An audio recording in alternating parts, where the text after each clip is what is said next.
The Georgia High School Association and Sportal Space present High School Playoff Soccer.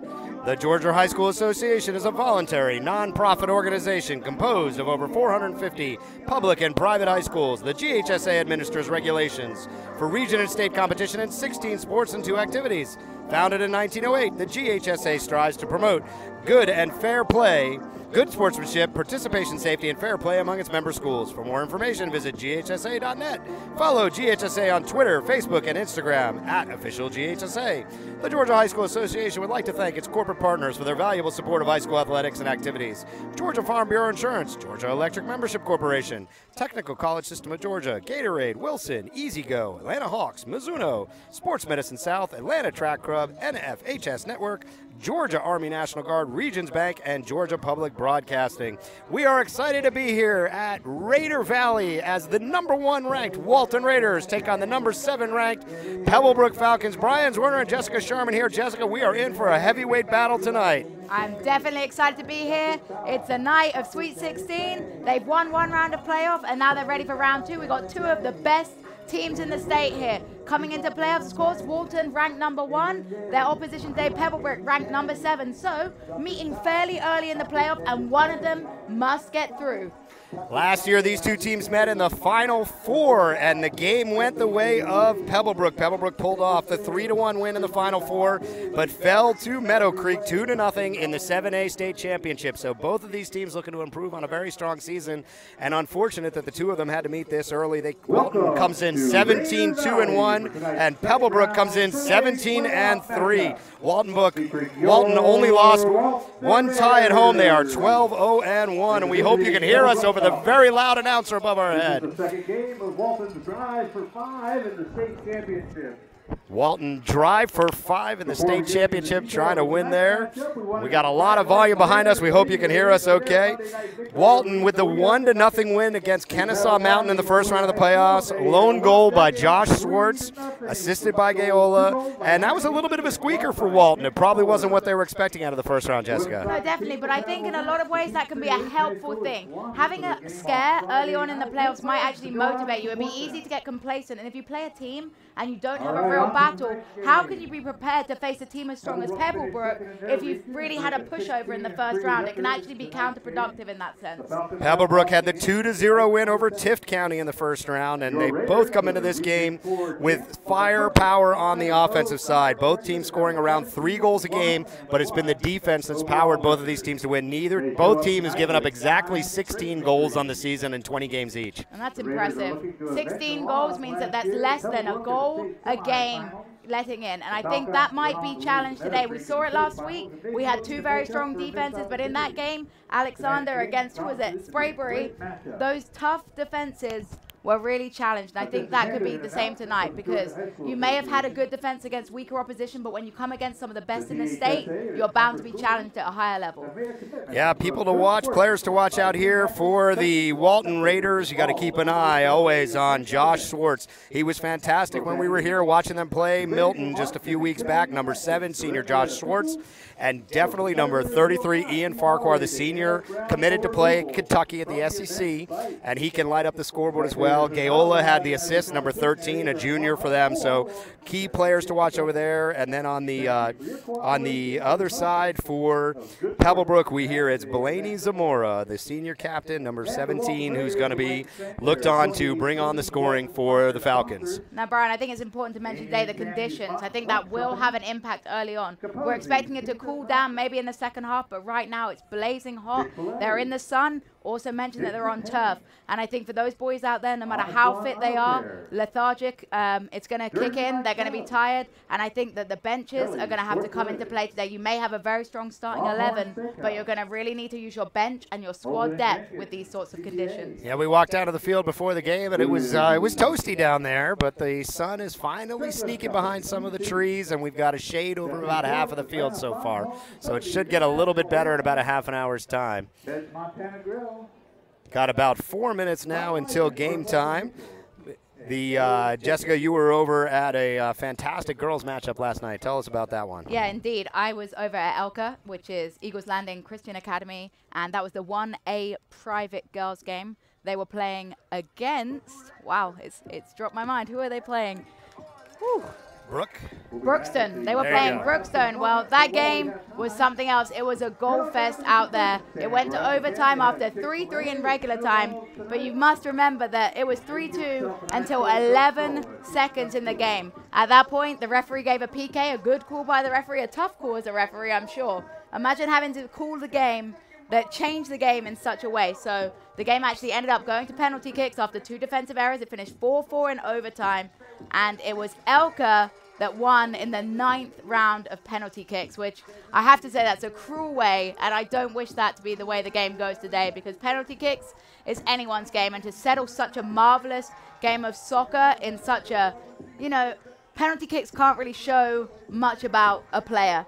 You may miss a penalty kick, that doesn't mean you've had a bad game, so I think it's a real hard way to finish your season like that for Brookston. If it comes down to penalty kicks for the Walton Raiders, it's going to be Alex Fuego Houston in goal. We were told he stepped into the leading keeper slot about halfway through the season. They're on a 9-game win streak with him in goal, and it'll be Alex Fuego Houston trying to step up for the defense of the Walton Raiders. And on the Pebblebrook side, it's Axel Blanco, their junior keeper, and he's only giving up less than a goal a game as well. So if it comes down to that, we've got 2 strong keepers who've got a lot of experience out there and are ready for the run. And that's really their chance to be a hero. That's one of the things as a goalkeeper, it's fairly tough. A lot of the time, you're going to focus on the forward play, the people that score goals. But when it comes to a penalty shootout, that's the chance for those goalkeepers to step up, be a hero, and win their team a bid to the, what would it be, the final 8, the Elite 8. Mm-hmm.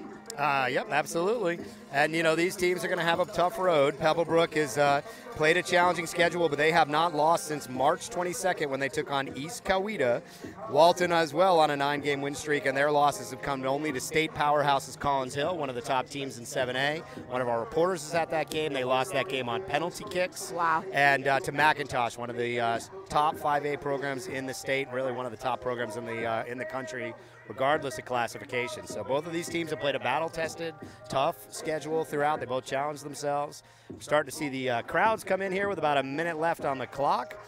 Coach Bruce Wade, before the game, seemed pretty locked in. We were down on the field, and he had the boys ready to roll. And Coach Banfield seemed kind of loose, I thought, actually. Yeah, there was a massive contrast between the coaching styles, but I think both of them will be prepared for today. Like you say, 9-game win streak. So I think what's going to be really important is whoever gets the earliest goal, the other team has to react positively. When they're used to winning so often, it could be easy to let your head sink down when you concede a goal. And today, it's all about reacting and realizing that this game is must win. If you lose, you go home, and that's the end of your season. Yeah, we saw Walton just a couple weeks back against Milton, which was one of the lower-ranked teams within the region, and Walton was off to a slow start in that game. They only scored 1 goal in the first half, and they were on the attack. They had a ton of good opportunities, but just couldn't find the back of the net in that game. And then the floodgates opened in the second half. Their talent level and the goal scoring, striking of Farquhar and Schwartz ultimately overpowered it. But they were slow to start. And that's problematic against a stronger team, because when you think about it,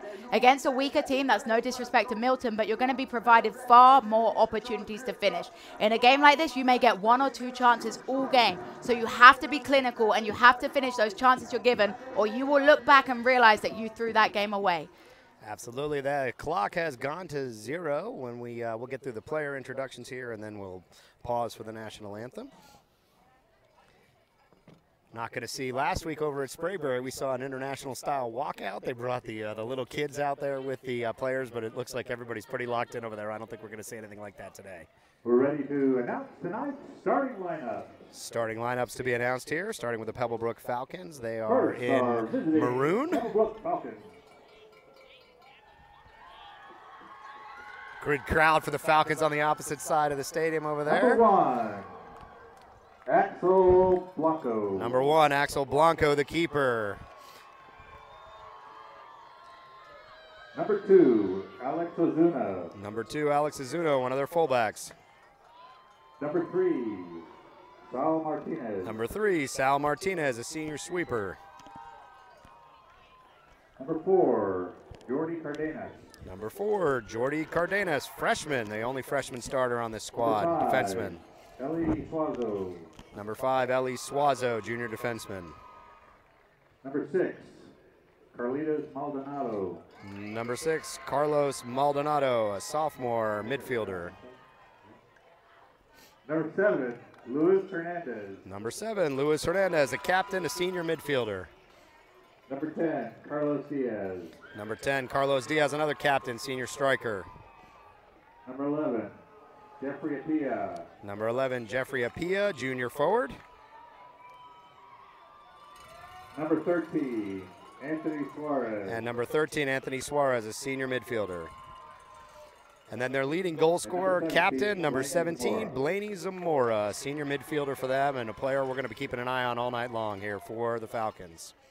And what I can see, if you can see looking out there, they've got a very physical looking lineup out there. So I think this game could be pretty strong. They've got a lot of height, and I can see them going fairly direct tonight. Walton Raiders. Josh Schwartz. Number 7, Josh Schwartz, a senior and one of their leaders out there coming out to midfield. Number 8, Will Murphy. Number 8, Will Murphy, another senior-laden team for the Raiders tonight. Number 10, Casey Koreshi. Number 10, Casey Koreshi, another senior. Number 12, The lone Liam underclassman Carroll. starter for the Raiders, number 12, Liam Carroll, sophomore. Played the Number midfield. He had a good impact on the game last time we were out here. Number 13, Joe Gaiola, junior. He had the lone assist in the game in the first round. Walton. Number 16, Sam Watson, a senior. Number 17, Ricky Flores. Number 17, Richard Flores, another senior. Number 21, Chris Metz. Number 21, Chris Metz, another senior for the Walton Raiders. Number 24, Mason Carter. Number 24, Mason Carter. And then another one of the big leaders for this team, somebody we'll be keeping an eye on all night. Number 33, Ian Farquhar, senior, committed to play in the SEC at Kentucky. He had a great game when we were out here a couple weeks ago. Number 0. And your keeper, number 0, junior, Alex Fuego Houston. I think what you have to note about the Walton players is that senior experience they have out there, and I think that's really going to make a difference tonight. Remove your hat. We're going to pause the audio for the national anthem.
And we are back as the number 1 ranked Walton Raiders get ready to take on number 7 ranked Pebblebrook Falcons. Raiders led by Coach Bruce Wade, the Falcons by Anton Banfield. And it should be a great one. Brian Zorner here with Jessica Sharman. We are excited to be here. Tonight's game is brought to you by Sportal Space. Sportal Space connects communities to use sports. Sportal Space, every practice, every game. Players are ready out there. be interesting to see who comes out a little bit more aggressive. You know, both of these teams really keyed most of the season by their defense, neither giving up more than a goal a game much this season. So we'll see who gets on the attack first and who's trying to make something happen out of the gate. If I had a prediction, I would say that it was going to be the home side today, Walton. It's their field. They're used to how they're going to play. I think Pebblebrook may come out a little bit more tentative. They'll be eager not to concede an early goal, and I think they won't want to put themselves under that pressure early on by going forward and taking too many risks. So I think we may see Walton pressing a little higher earlier on, but we'll have to wait and see about that. Everywhere I look on the home side here, I got cowbells. Cowbells in the background. I don't know if you can hear them out here, but it's plenty loud in the home squad at Raider Valley, home of the Walton Raiders in Marietta, Georgia. Players have taken the field, and we are about ready to get started. A nice little crowd over on the Pebblebrook side. We can hear it kind of echoing across the field on our side. Definitely, and I think that will be a real help to Pebblebrook. It would be easy to say Walton had the home advantage, but they've got a big crowd over there, Pebblebrook. I feel like it's pretty even numbers, actually, so that's going to remove the home advantage a little bit by Walton because Pebblebrook have that crowd to protect them just as Walton do. Yeah, without the traffic, only about 30 minutes away. Don't know what it was on tonight's ride over, but not a terribly far ride.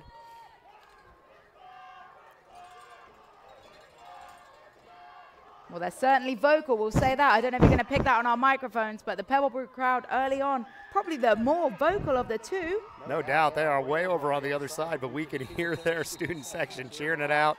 And we are underway, 7A, Sweet 16, between the Walton Raiders in white and the Pebblebrook Falcons in red. Pebblebrook keeper Blanco will look to set the offense up, punting it out to midfield. And that was long and direct early on, but the referee's going to call a foul, and I think we're going to see long, direct balls all day. We mentioned it as we saw the Pebblebrook squad coming out.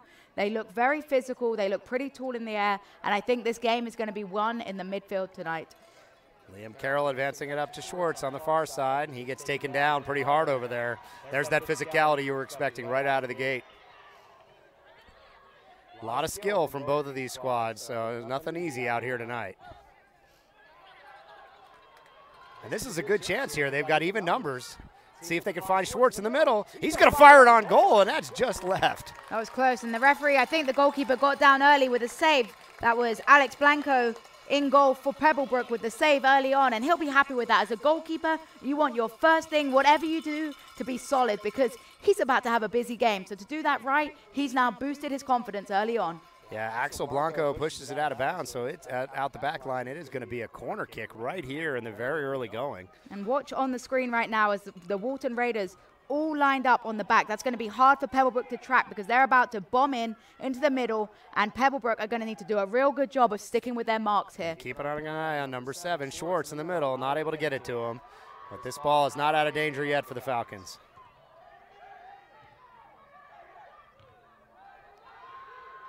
Wow, Pebblebrook just flipped the field quick. Oh, and there's a whistle. And I'm not sure about that call from the referee. I think that was just a hard tackle. And if he's going to start calling early on like this, there's going to be a lot of calls all game long because I promise you it's going to be a physical encounter here.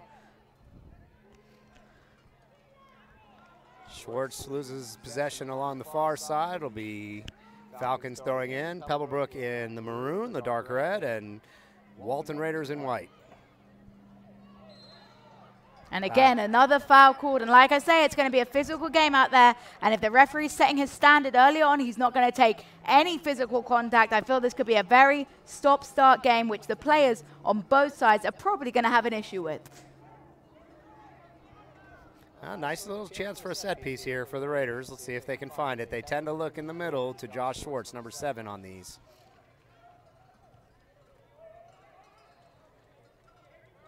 That one's going to roll harmlessly past the keeper and out of bounds. Well, I think that was a better ball than the players actually allowed him to get credit for. It was in a dangerous, deep area, but it didn't seem that the free kick taker and his players in running were actually on the same page there because if they had carried on their runs, I think there might have been a header able to go there. And that was Farquhar, number 33, the, as we said earlier, senior, committed to play at University of Kentucky in the SEC and one of their top scorers, top players for the Raiders. See if we see more of that physical play you've been looking for in the midfield here.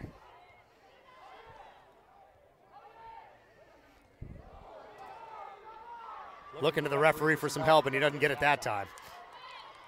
And Pebblebrook now with a chance to get the ball under control, and that's a lovely play by Luis Hernandez there in the middle. He just kept the ball calm, and look, he's played it backwards because now possession is important. Look out, here comes an opportunity. A lot of contact with the keeper down there, and that was Appia trying to make a go at it. Well, that was brave goalkeeping by Fuego, Alex Fuego Houston there. But I'm not sure it was a foul. I think it was a 50-50 ball. I think the forward had every right to challenge that. The goalkeeper obviously came out with the ball, but I do think if the ball had gone into the net, the referee would have called something. Well, as we see, he did call a free kick, but I don't think it was a malicious play by the Pebblebrook forward there. As a former keeper yourself, I usually expect you to take the side of the goalie over there. So nice to see you taking an even approach to it. I got to try now that I'm on the other side of the field.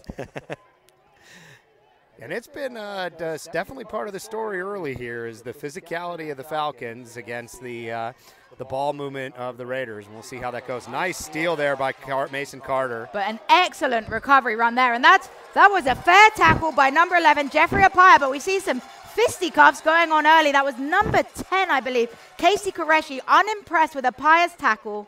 I understand it was a little physical. He came in maybe slightly late, but he was going for the ball, and I think they're going to have to get used to challenges like this. If they're going to react like that, there's going to be some yellow cards being shown for more the reaction than the actual tackle. Yeah, I saw Mason Carter, number 24, getting right up into Jeffrey Appia there. And I think this is going to continue to be a theme. Clearly, Pebblebrook coming out with a plan to rough up these Raiders out here all over the field. And as you said, if they've had a fairly easy season, the Walton Raiders, they're not used to these sorts of challenges, so they're going to have to keep their heads. It will be very easy to get distracted by the physical contact, but they can't. And this time, the foul goes the other way. So I think, let's just be honest here, it's going to be a physical game from both teams. About 5 minutes into this game, still scoreless. The Falcons were moving right to left on your TV screen here in maroon. They'll look to set up the offense for Pebblebrook. And it's Hernandez here with the ball.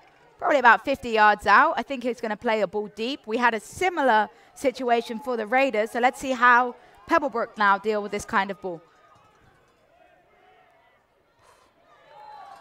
A nice challenge there by Qureshi, number 10, for the Raiders.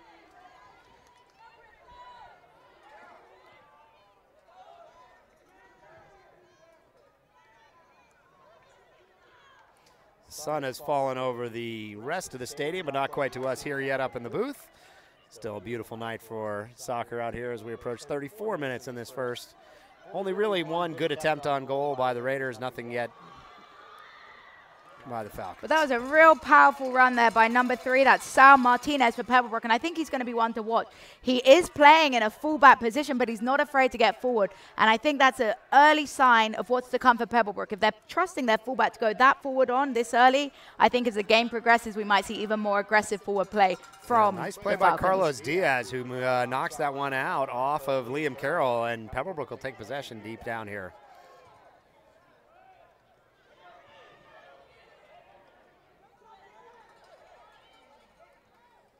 Cardenas working it along the near side, trying to get it over to Jeffrey Appia. He's been a very aggressive number 11 for the Falcons so far this game and was right up in the keeper's face just a few minutes ago.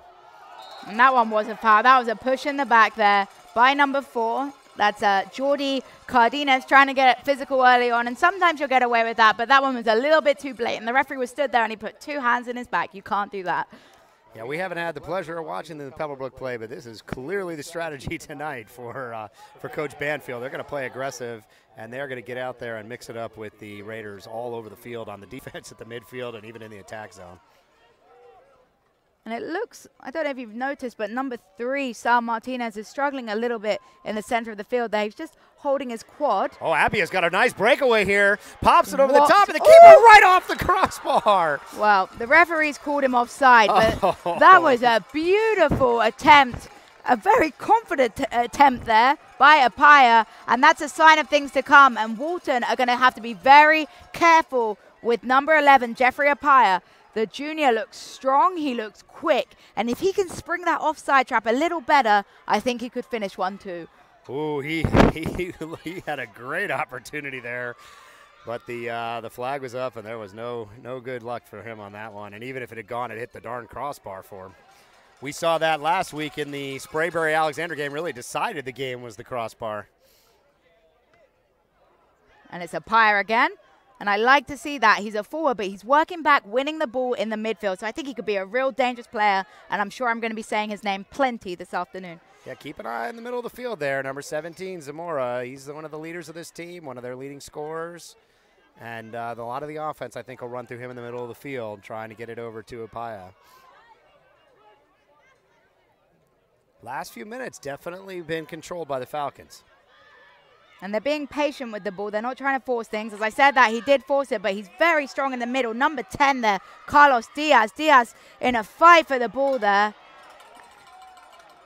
And I think we could see some cards coming in the future. There seems to be tensions high running between these boys. They're getting on each other's nerves, and it's going to be a battle of who can avoid biting first. Schwartz puts it out of bounds for the Raiders. Pebblebrook will take over here. Just under 31 minutes, still scoreless. Last few minutes, the momentum has definitely been on the Pebblebrook side here. Nice aggressive challenge there to keep the ball away from, I believe it's Appia.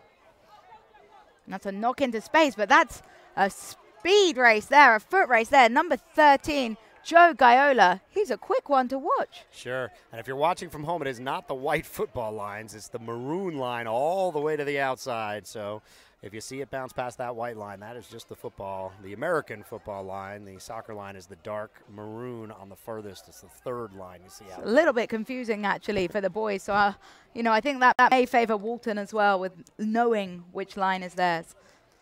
Nice run by Gaiola. He had the lone assist to Schwartz for the one goal that they scored in their first-round match against Kennesaw Mountain, and he played well in the game that we saw earlier here a couple weeks back. So he's another player to keep an eye on for the Raiders, a junior, and will be someone they'll really look to count on next year as they lose Farquhar and Schwartz. And it's a battle in the midfield, like we said. And it's a sloppy pass there. Can he keep it in? No, he can't. And that was a weak turnover there by the Raiders, and they have to start winning things and maintaining possession in the middle of the field. Hernandez to throw in here on the near side as we pass under 30 minutes.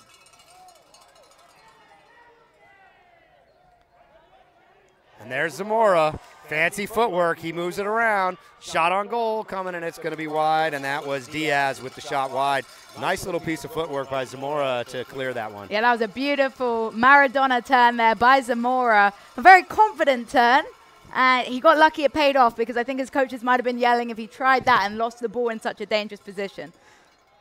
Heading down to 29 minutes, still scoreless, but it's definitely been the last 6-7 minutes. It's been Pebblebrook on the attack and Walton having to try to counter. And I say, Zamora won that foul for himself. He knew how to use his body, and I understand why the Raider parents may be a little bit annoyed about that, but it was clever play by Zamora. He touched the ball, stood in the way, stood strong, and made sure the Walton Raiders player made contact with him. Sal Martinez to set up this set piece here, and 28.5 minutes left, still scoreless. Pebblebrook in red, Walton in white. Dangerous ball. Fired and high and left.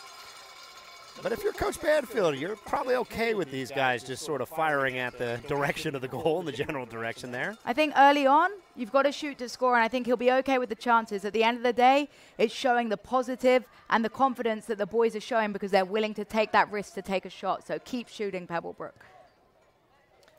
Approaching 28 minutes, still scoreless. And this game has really been played completely on the attack for Pebblebrook, since about the 3-4 minute mark. But there's some beautiful possession, and just as I say that, they turn the ball over. But what I'm liking from Pebblebrook is their willingness to move the ball around. They're not rushing to get forward. If they have to play laterally instead of forwards, they're doing it. And I think that patient soccer is going to pay off.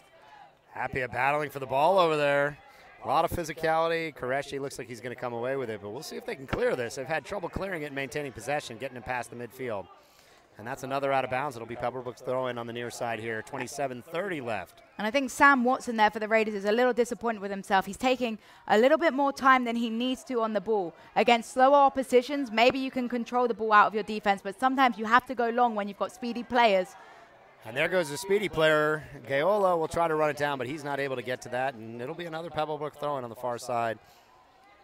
But I think Maldonado will look to set it up the offense now. And here's a nice run, getting up to Diaz on the far side. And that's some excellent defensive play there to shield that ball out of play by the Raiders, and that's more like it from Walton. And just as you say that, they turn it back over. Pebblebrook will take the possession around the midfield, and now they'll see if they can find something in the middle. He's got Zamora trailing him in the middle. There he goes. Up to Appia, a little nifty shot over the top of his head. I think he's tried that a couple of times. He's definitely got some flexibility in those legs. I think that was a shot that ended up being an okay cross there. But you know what? They reacted well, and this has gone the complete opposite way I predicted. Despite Walton Raiders being the home side, Pebblebrook have come out a lot faster, a lot more aggressive, and Walton really need to soak up this pressure and not concede. Yeah, it's been Zamora and Appia, 17 and 11 for the Falcons here. And we really haven't seen much of Farquhar or Schwartz, the big guns for Walton, because Walton just hasn't been able to maintain possession past the midfield. And there's another call by the referee, and it's getting chippy out there. It definitely is. I think that could have gone either way. Both boys went in for a challenge there, so I think that might be a little bit harsh to bring over the player and talk. I think both went in for that challenge, and it was just that the Walton Raiders player came out, got up, and the Pebblebrook player was left down. But I think we're going to see plenty of challenges like that tonight, and the referee is going to have to call a very good game to avoid, you know, frustrating those players, because that's when problems are going to occur on the field. Yeah, both these teams played physical, but it's definitely been Pebblebrook coming out and trying to set that early tone. Seems like Walton's starting to respond to it now. Definitely, it's working, and as much as, you know, Walton might not be happy with the tactic, if it's working, it's getting in their heads, and they're going to have to realize that they're out for a battle tonight. That looked almost like a grab of his hair over there, so it looks like Walton may be responding with the same tactics now. Yeah, it seemed like a bit of a flop out there by Zamora. He's not going to get that kind of call. All right, Pebblebrook will take possession on the far side. I think he took the throw in too far forward, so the referee calling him back there, but that'll give him a chance to take it again.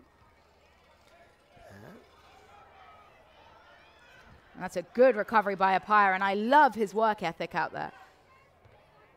And this is going to set Zamora up if he can get to it. A lot of contact there. Crowd was looking for a call, and they do get it. Definitely. I think the referee was doing a good job there. He was waiting to see if the ball broke favorably for Walton, called back since there was no advantage. Trying to work it to Gayola on the far side. Let's see if he can catch this one. It is working its way to the back line. Keeps it in. Nope, that one went out. But I think we found what Walton Raiders' tactics going to be for most of the afternoon, or evening, I should say. It looks like they're trying that right side switch to find on the left wing, Gayola over there, and trying to use his pace to kind of get behind the Pebblebrook back line. Yeah, when we saw these guys play, Walton play a couple weeks ago, it was more Farquhar controlling the middle of the field and feeding Schwartz. So this is a little bit different tactic than what we're seeing. And Walton was able to get a lot more onto the offensive side and really played the whole first half against Milton on the offense. So. And as you say, that was against a weaker opposition. I think potentially the battle in the midfield right now is certainly going in favor of Pebblebrook, and I think that may be the difference why they're managing to keep the Raiders so quiet out there. Going to try to challenge this near side here. It's Metz, number 21, working hard down there, but he is, oh, nope, they're going to call that one out of bounds off of Metz. I think Cardenas got lucky there, but that was some good defensive play by Cardenas. Actually, the only freshman on the field. Yep, absolutely, for both teams. And that will be, change of possession will be Walton throw in here. Now, when we saw Walton thrown in from this near sideline in the past, they like to pound this thing right in front of the goal as hard as they can. We saw this a number of times by Sam Watson. He will try to throw it right in the middle in the front of the goal there. And that's Schwartz not able to get to it. A tricky ball to defend, but Pebblebrook did very well there. But I think that long throw, and like you say, is something that Walton may be able to really take advantage of later on. Nice possession here. Oh, a nice little break up. There's Cardenas with another nice play over there. The freshman gets it out of bounds, but it's going to be the same play here. I saw them do this over and over again. And what's last time we were out here at the Raider Valley. What's interesting is you can't actually be offside from a throw-in, so it's going to take a lot of strong goalkeeping. And Schwartz is going to get to this one. Let's see if he can turn it around. Nope, they're going to have to take it back out. But like we said, those balls, very difficult to defend, and it's going to make the goalkeeper make a decision there. He made a decision to come and punch it. It wasn't the best punch, so he's going to have to do a little bit better to read the flight of the ball. Otherwise, he's going to hand Walton Raiders an easy opportunity in front of the goal. That is absolutely their go-to play. I saw it at least 10 times the last time we were out here. They like to throw that thing hard right in front of the goal and try to get Schwartz to get it something moving, and it's worked well for them all season long. Well, it approaching becomes 22 minutes now. When you have a throw like that, it becomes almost like a corner kick, if not more dangerous. A lot of contact, no whistle. Suzo is going to control. And there's Cardenas working it up from the back.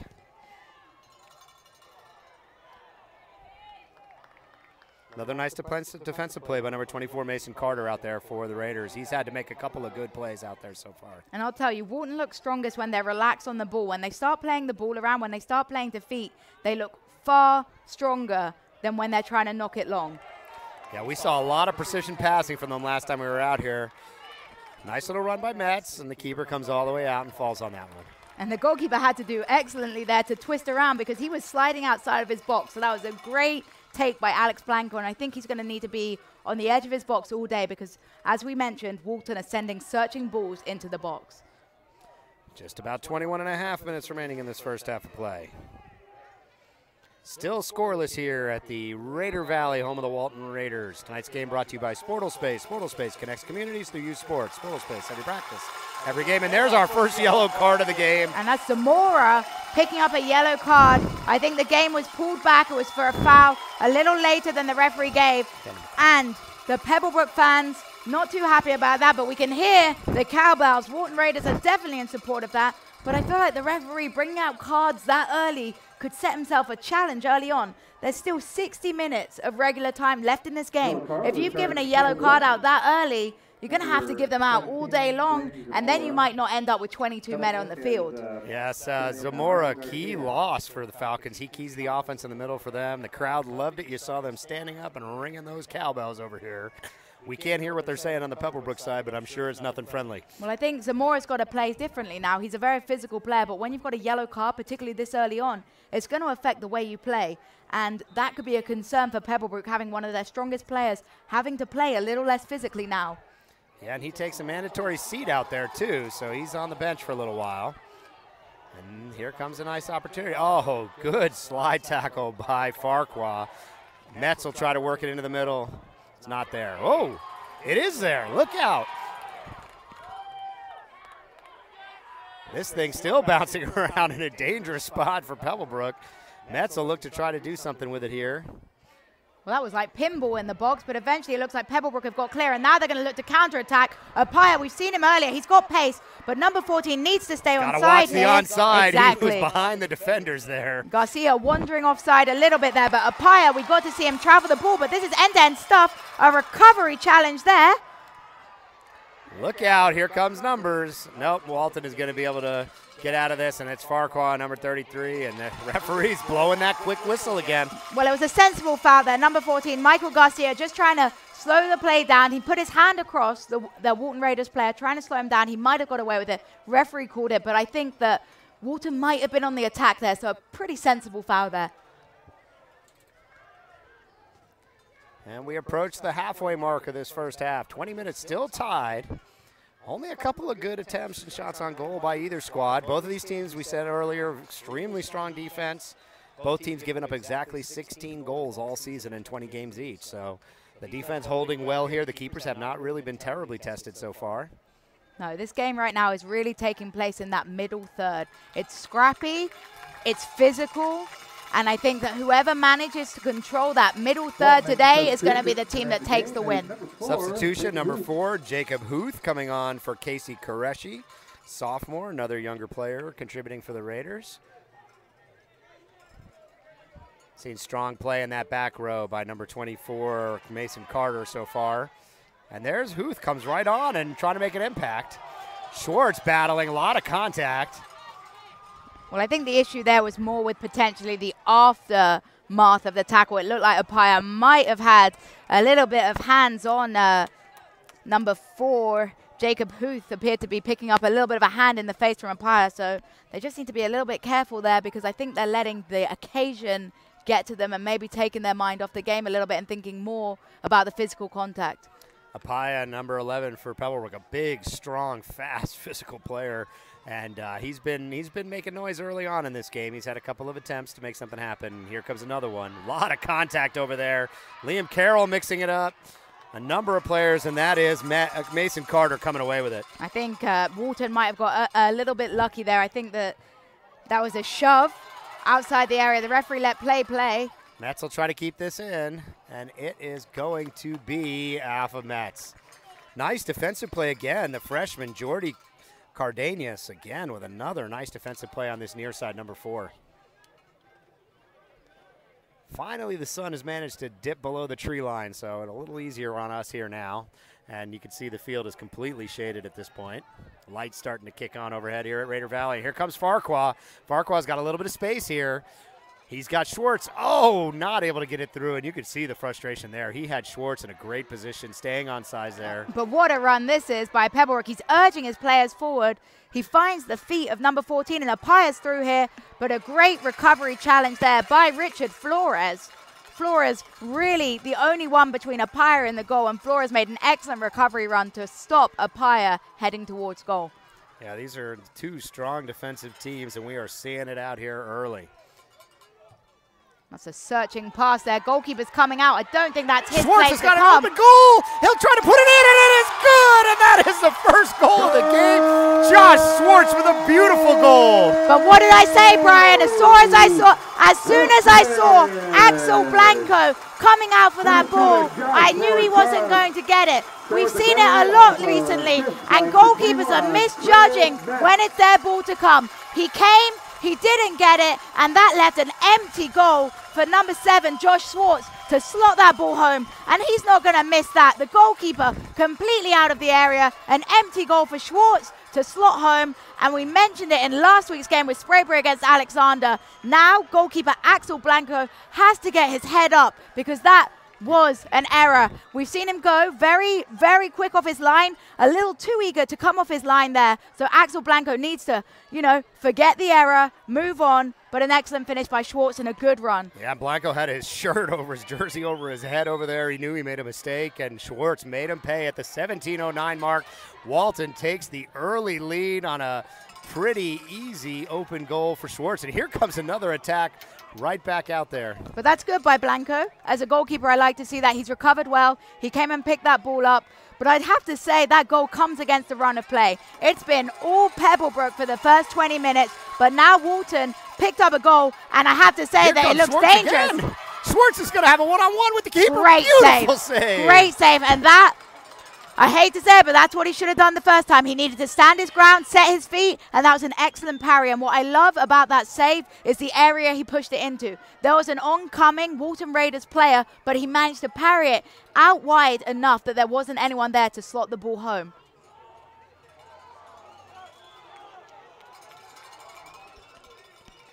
And there's a little bit of commotion going on down here at the touchline. Walton Raiders urging the referee to notice that they have a substitution. Some reason he's not turning around to see, and the coach down there getting very frustrated, and it's taking a 4th official to just calm him down a little bit. Farquhar's going to get a little bit of break. Qureshi steps back in. Johnson Wales commit up in the northeast. He'll step back on the field for the Raiders. Approaching 15 and a half minutes, 1-0. Let's see if they go with that same strategy. They try these big throw-ins right in front of the net, looking for Schwartz. That was a big header there by the Pebblebrook defense, and I think that was a shove in the back there, yeah. That one wasn't too subtle there. Yeah, Liam Carroll with put both hands on him, and that's an easy call for the referees.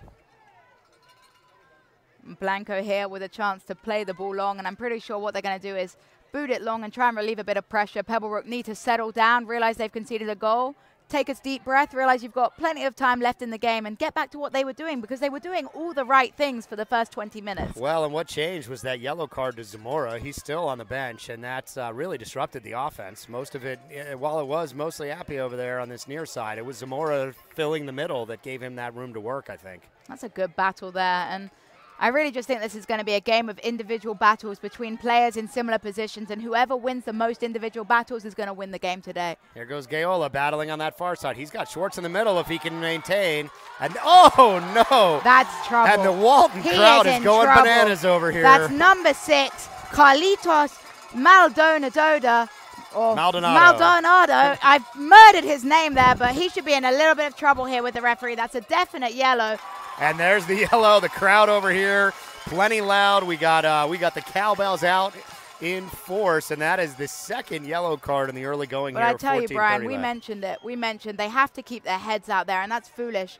You're costing your team by getting a yellow card. You have to come off the field, and the coaches are not going to be too happy about that.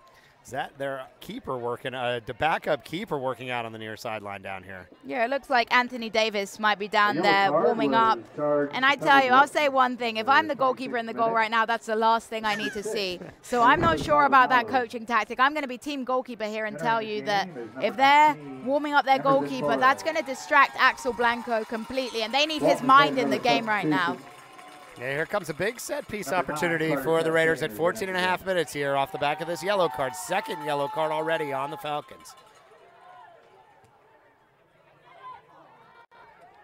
And a big clearance here, a 50-50 ball. That's Flores challenging number 17 for the Raiders. Huff is still up there. Huff has gotten possession. Walton will set back up the attack. And that's a great switch there. Yeah, trying to get it to Metz over here on the near sideline. A great recovery slide tackle there by Cardenas. Look out for Pia. Here he comes up the left side. Still going to be Pebblebrook ball here. Under 14 minutes now in the first half. Walton holding on to this 1-0 lead. That broke favorably for Pebblebrook, and they'll search. And I think that was a waste there. I don't think his coach are going to be too happy about that. We said early on it's okay to shoot. But now that they're goal down, they have to kind of be a little bit smart with their plays. They need to get a good chance, not just be shooting from range. Yeah, you don't want to give Houston out there an easy save either, just to get his confidence going.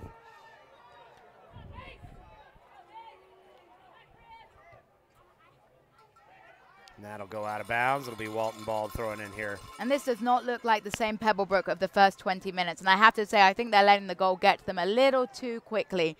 There's still there's still 60, nearly 60 minutes, 53 minutes left in the game. And they've really got to start relaxing, because otherwise they're going to provide the Raiders with plenty more opportunities. Well, they're going to have to find a way to get Zamora back out here. I'm not sure how long this penalty is going to roll him, but they have looked like a different team since he's been off the pitch. And that's a penalty kick. I believe, that is a terrible, terrible decision by the linesman there. I saw him raise his flag, and I was convinced, I was absolutely convinced he was going to point to the spot there. If he's going to call anything, that had to go in the Walton Raiders direction. And I think he bottled a call there. I hate to say it, but that was an appalling call. Referee's having a long chat with number 9, Carter Chastain down there. Well, I think he probably said something, because like us over here, he is surprised with that call. The Pebblebrook player wasn't within playing distance of the ball. He underhit the back pass, and then he's trying to shield the ball. The goalkeeper's not coming out quick enough, and if the referee was going to make any call there, it had to be in favor of the Walton Raiders. Absolutely had to be. Not this time. It will be Pebblebrook punching it out to the midfield. They'll try to see if they can make something happen here as we go under 12 minutes left. Still 1-0. The Raiders holding on to the lead. The Raiders holding a very deep defensive line here. They've got 4 right back, and I think they need to start being a little bit more aggressive. Earlier on, they were pushing everyone forward, but right now, they're a goal down, and they're sitting too far back defensively. Going to be Pebblebrook's ball here on the near sideline. Diaz to throw in. I think they're going to keep trying to work through Appia, number 11 on the far side here, on the near sideline here. A nice push up here by defenseman Cardenas. He's had a nice impact, freshman out there on the game. And the Walton defense holds there. That was a big clearance by the Walton defender. And that's a great touch there. A good, strong challenge. And who will pick this up? Looks like it's going to be Diaz. Nope. Walton will maintain possession here. Schwartz will go to work. But there's a lot of talking going on between the boys. And like I say, they're getting in each other's heads. And it's going to be a mental game out here as well as a physical one.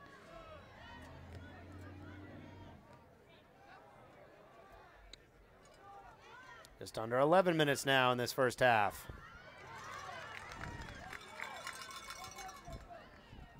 This momentum is all flipped to the Walton side. We played the first 10, 15 minutes of the game with Pebblebrook on the attack. Zamora got the yellow card to change the offense completely for the Falcons. And a slice clearance by Pebblebrook, a stronger one there by Cardenas. But Pebblebrook not really being able to clear the ball out their own half here. So hopefully they'll have a chance to do that now, and they do with a searching ball, but they only have one player up top there, so balls like that aren't going to go in their favor. And that was Michael Garcia down there, number 14, but he had no support, no help, and wasn't going anywhere with that one. Schwartz will work on the far sideline. He's got the 1 goal so far tonight. An empty netter. And they'll look to throw it on the far side. It's going to be a little far for their favorite play, trying to get that one in front of the goal. So they'll try to set something up here behind it. Just under 10 minutes now in this first half.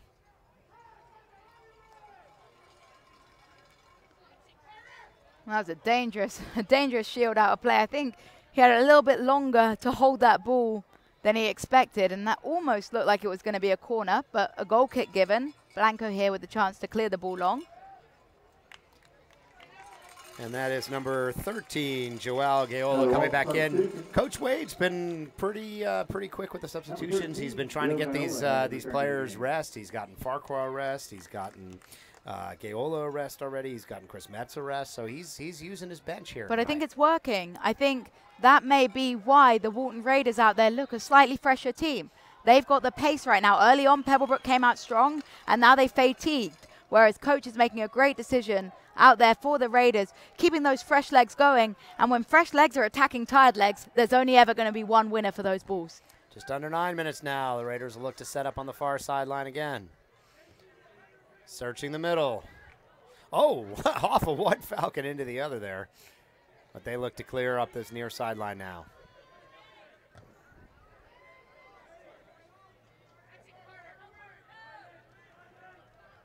Carter Chastain, senior, number 9 for the Raiders, battling for the ball down there, but Pebblebrook will take possession. And here comes a nice challenge along the far side. And he's quick over there, but a little bit too ambitious of a pass. But what it was good to see there was Pebblebrook using the other side of the field. I think we've seen a lot going down the left side looking for Appia, but he can't do everything. And I think it's nice to test other sides of the field because you can't be too predictable. Look like Saul Martinez, senior sweeper on the far side. Farquhar finished with his rest. He'll come back into the game now. One of the key players for this team, senior, committed to go play soccer at Kentucky. Number 33 in Farquhar. And comes right in and immediately gets a steal. And he's got people up here on the right side. Looks like number 13, Gaola, has flipped onto this side of the field now. And I think they played that a little bit too slow. And now when they try and force the play, there's Pebblebrook defense back in numbers. Here comes Appia. See if he can get it back to him. Pebblebrook will pull it back out and reset the offense as we approach 7.5 minutes remaining in this first half. Crowd pretty full out here on both sides. We've had a lot of hooting and hollering from the Walton side. A great step by Sam Watson there, and he's still pushing forward. The defender's coming into a striker right now. Jacob Huth will work it over to the far side of Liam Carroll. Carroll will try to get it to Schwartz. Schwartz battling for it up here on the far sideline, and he comes away with this one. Let's see if he can get it to the center. Great challenge. Excellent challenge by Sal Martinez on the right-hand side, and that battle between Martinez will be an excellent one. I think Schwartz thought he had an angle there to try to take it all the way deep and see if he could get something into the center. Well, they'll see what they can do with this one here. They're going to try to throw it in front of goal again. Schwartz fires. Great rip. Absolutely great rip. That was excellent technique. A tough ball that bounced right in front of him, hit it on the volley, and that was a lot closer than it looked from up here. I think that had Blanco a little bit nervous that he didn't dive for it. Well, Zamora finally working his way back onto the field there. Number 17, he's got that yellow card, and you said that might weigh on him a bit as he tries to figure out what he's going to do out here. Coming back on, he's got to feel his way in. He's a very physical player. We saw it early on, and he got the yellow card early, and it really changed the complexion of this game when he got the yellow card. Well, he'd been controlling the midfield, Zamora, and he needs to carry on doing that, but he's got to remove some of the physical element to his game because the way he's going to cost his team is if he picks up a red card and they have to play down. And Walton will take possession here. Huth getting it moving out there. It's a good challenge there by number 13 for Pebblebrook, Anthony Suarez. Suarez looking strong in the back. He's a big man center back. He's strong, and he's done well defending a lot of the throw-ins. And speaking of Suarez, he's going to step to that ball and play a great pass. Yeah, Zamora's going to make a run at this one. Nope, not going to get there. I think that was just a little bit too confident there by number 19. Emerson Torres trying a little bit hard. They're losing. They need to keep the ball. And if he'd have found Zamora's feet there, it would have been far more effective than trying the flick.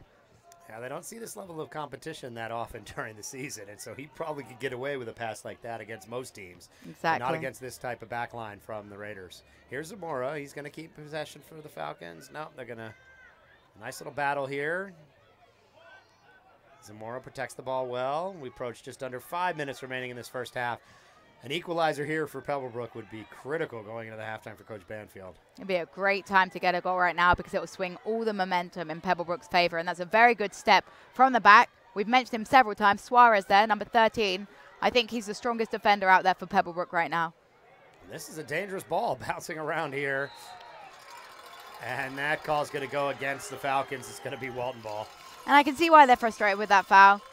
I think probably a soft call, but you're going to call in the favor of the defense every time. So I can see why the referee did that. And Pebblebrook takes over here. Let's see. No, not able to maintain possession. Huff will come away with it. It's a long searching knock. Out of bounds that time, but that was a similar type of ball that they scored the goal from, so I can see why they're trying to penetrate over the right-hand side because that looks where they have the speed and potentially Pebblebrook slightly weaker down that right-hand side of the field. Yeah, and you got to believe that Blanco doesn't want to have to see another one of those choices to be made.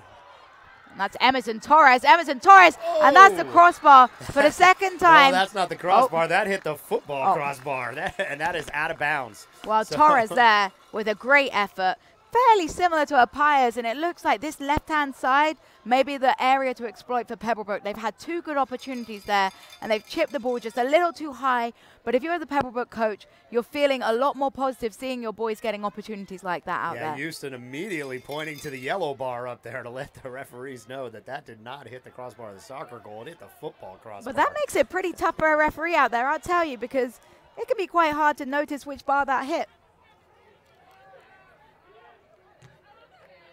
And Walton will have a throw in. And as we see, we know they can throw long, but it looks like they'll go close here, and they do. Yeah, they'll try to set the offense up here, working with Sam Watson, number 16. Zamora with a good step. And Flores just kind of misplays that, but he's got support behind him there. Well, Pebblebrook don't have enough men forward to capitalize on errors like that. Look out. Oh, nice little run at it by Sam Watson. He almost came away with that one with only a keeper to stop him there. Well, this could be an opportunity. Now, Zamora is in a nice position, not able to retain possession. And on the near side, it'll be Albaran. That's a great step there by number 17, Rich Flores. Yeah, he's been real active tonight. He's had a lot of nice possessions. Here's Gayola battling. Gayola will try to see if he can cross this to the middle. He's still on his feet. And putting the pressure on the referees to make that call or not make it, and they don't make it there. Well, I think that one he kind of went for. I think it was a foul, but I think he didn't help himself. And he'll probably pick up a card here for that. Definitely. Yep, that's a yellow card there. The goalkeeper trying to play it long. And it was blocked there, so that's picked up the yellow card there? Farquhar, I think, 33. So that's going to be a big decision there. Another critical yellow card. That goes against Farquhar. We saw it early on against the senior leader for the Pebblebrook Falcons, Blaney Zamora, and it really hurt the Falcons. And this is one of their top playmakers, Farquhar. The senior leader, one of their top scorers, controls the midfield for him, and he's picked up the yellow card. Well, I think it was quite a hard call. I think he was just trying to recover. He probably curved his run a little bit on purpose to try and block the kick, but I don't know how much intent there was. I think it was quite a hard one to call a yellow card on. Potentially just a free kick would have sufficed there. Well, the yellow card is out, and they're calling it tight tonight. We saw it early on. The referees were trying to keep control of it. Dangerous play. That one's going to go high and through the crossbars of the football stadium there. 1:44 remaining, and it is a 1-0 lead for Walton, the home team here from the home of the Walton Raiders. Tonight's game brought to you by Sportal Space. Sportal Space connects communities to use sports. Sportal Space, every practice, every game. Hope you're enjoying this. This is Jessica Sharman and Brian Zwerner tonight. We're having a great time playoff soccer. It's got a playoff atmosphere out here. We got a big crowd on the near side from the Walton with plenty of cowbells out keeping the noise going. Pebblebrook's been a little quieter. They were cheering, chanting, and getting things going early on. Not had much to go with, and Gaola is not able to get to that one. But another nice try. I like them moving the ball up to Gaola and seeing if he can get behind the defense. And he could sneak one of those. Definitely, and I think that was a very close call, and it's okay to have those close calls. Keep taking that risk because there's going to be one that the linesman misses. Diaz battling over there, and that one's going to go against the Raiders, so this will be a nice opportunity for Pebblebrook with less than a minute left. Clock is rolling. And I think they need to set up and get moving quick here. They don't want to rush this. They have time on the clock. They shouldn't rush this, and he rushes it. And right to Houston, but what's the call down there? Well, what he's given is that the referee hadn't blown the whistle. It was too fast. It was too quick. Obviously, they'd asked for distance. They'd asked for a wall, and if you ask for a wall, you have to wait for the referee's whistle. But letter of the law would have the Pebblebrook player given a yellow card for that. So actually they got lucky, and as well, it wasn't the best shot. So now they get a second chance, and I think that's what the Walton Raiders parents aren't too happy about. The goalie caught the ball, but now they get a second chance. Yeah, we're hearing it from this side, and Pebblebrook will now take their time. This clock has stopped while they reset this up here. And Pebblebrook will try to reset this and make something happen. This is a great opportunity for them with 33 seconds. Clock has stopped. It's number 7, Luis Hernandez, one of their captains. And he will try to punch this over the wall. Everything getting set here. Well, the way he's lining up, it looks like he might be ripping a shot. But I think his best option would be to find number 10 just between. But he's got to stay onside. And he shoots, and a comfortable save there. And I think I can see what he was thinking, but you're not going to beat a goalkeeper with the physical prowess of Alex Fuego Houston. Fuego Houston is an extremely tall goalkeeper, and he gets across his goal fast. So I think that might have been a poor decision there and a wasted opportunity in a really dangerous area. Yeah, that was a golden chance for Pebblebrook to get the equalizer. Nope. Walton crowd again going crazy. And he's going to get a yellow card, and he got the ball. I think the referee is just calling everything right now. I think he's about to pick up a yellow card. He's going to call him back. I saw a glimpse of yellow from his pocket. I mean, a yellow card with 2 seconds left. Why take that aggressive attack? I mean, the referees have set the tone. We know what they're going to be doing out here. Well, I think he's going to get away with it.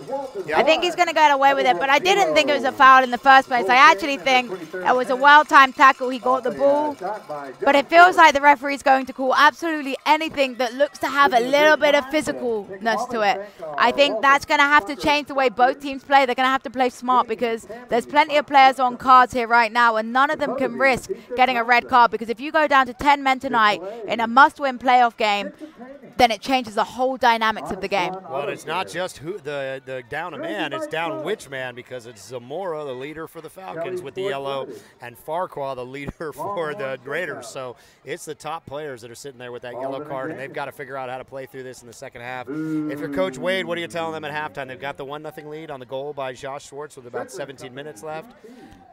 Playing at home, they've got the fans on their side here. What are you telling them? I think you have to tell them not to get too comfortable. They have dominated for the last half of the game, but they've seen the dangers that Pebblebrook possess. You've seen Apaya, you've seen dangerous opportunities from Torres, and you've seen the ability that Pebblebrook possess to turn defense into offense. They're fast, they've got a good shot, and it's only 1-0. 1 goal to defend. You cannot defend a 1-goal lead. You have to get a second goal, a cushion. Otherwise, you're going to live to regret the chances you've not missed. And what do you think Coach Banfield's telling them over there? They're down 1-0. They've had good opportunities. They had a great opportunity with 30 seconds left in the half. What's Coach Banfield telling them out there? I think you've got to play with your heads. I think that he's going to be a little bit disappointed with some of his boys' decision-making, some of his boys' aggression off the ball. Because the fact is, if you pick up a yellow card for a hard tackle, your coach isn't going to be mad at you. If you pick up a yellow card for some aftermath after a tackle or a little bit of moaning at the referee, dissent, that's when you're costing your team. So I think he's going to tell his boys, keep your head. The longer this game goes on, the longer it stays 1-0, the more frustrated you are. But that's when you have to stay focused because those boys aren't playing at 100% if they're distracted. They've got to keep quiet. They've got to focus on what they're good at, and that's moving the ball and maintaining possession. The first 20 minutes, Pebblebrook dominated because they were winning everything in the middle third of the field. They have to get back to that. They've got to take the ball down, control it, and start passing around Walton. When they pass and move the ball and do the simple things, they're really going to break Walton down. We're going to take a short break, and we're going to show you some highlights. Last week, we were at a fantastic first-round playoff game between Alexander High School and Sprayberry High School. I'm going to bring you a quick highlight package from that game. You want to stay right to the end of that one because it was a fantastic finish and a late goal that drive that one. So enjoy these highlights from Alexander versus Sprayberry, and we'll be back in a couple minutes.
Hello and welcome back. Hope you enjoyed those highlights. That was Alexander High School and Sprayberry, a 3-2 decision by the Alexander High School.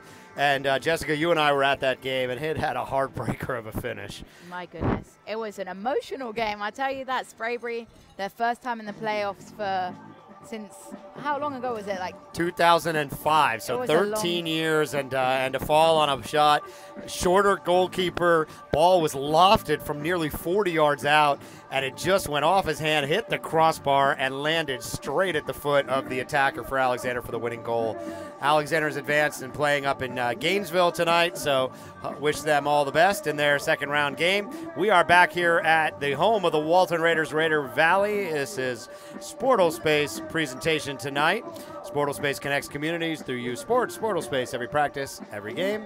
Jessica Charman and Brian Zwerner, we are excited to be here. It's been a great first half. Jessica, give them a quick recap of what we've seen in the first 40 minutes. Well, first 20 minutes, Pebblebrook definitely the stronger unit. The Falcons came out hard, they came out physical, and they came out with a clear game plan. Their game plan, to put pressure on Walton Raiders and to let them know they're in the game. Maybe that was a little bit of a dirty tactic, but it was certainly working for the first 20 minutes.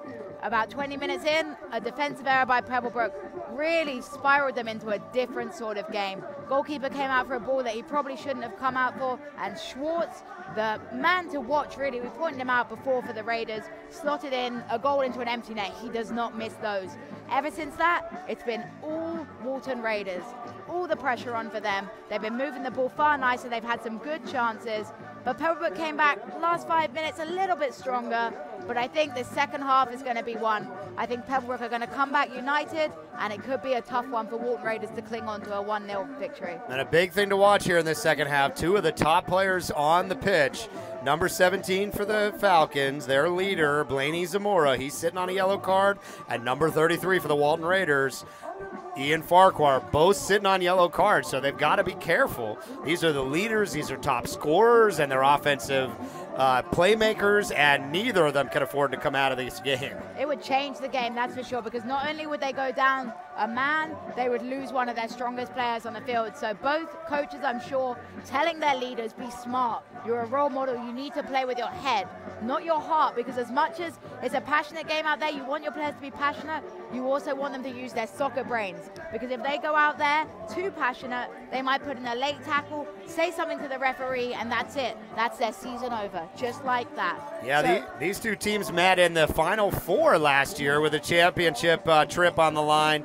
Falcons pulled out the win last year when the two of them met in the semifinals, and it was a 3-1 Pebblebrook win. Pebblebrook then went on to the championship game and lost to Meadowcreek 2-0. So these are two top teams. Walton comes in ranked number 1 in the state in a number of the different polls, 17-2-1. They're 12-0-1 at home, and Pebblebrook, no slouch themselves. They're 7th ranked in the season, and they come in 17-3. So these are high-powered teams. I'm looking at both of the left side strikers. I liked what I saw out of Appia, number 11 for the Falcons. He was really putting pressure on the defense early. And on the father's side there, Gayola, number 13, he had an assist in their first round win over Kennesaw Mountain. And it looked like there were some opportunities for him as well. Well, I'll tell you, Brian, I'll be extremely surprised if tonight's game finishes 1-0. I think there's goals in this game. We came out two very strong defenses, both conceding less than a goal a game average, but I think with the forward power that both teams have, I don't think it's going to stay 1-0, but we shall wait and see.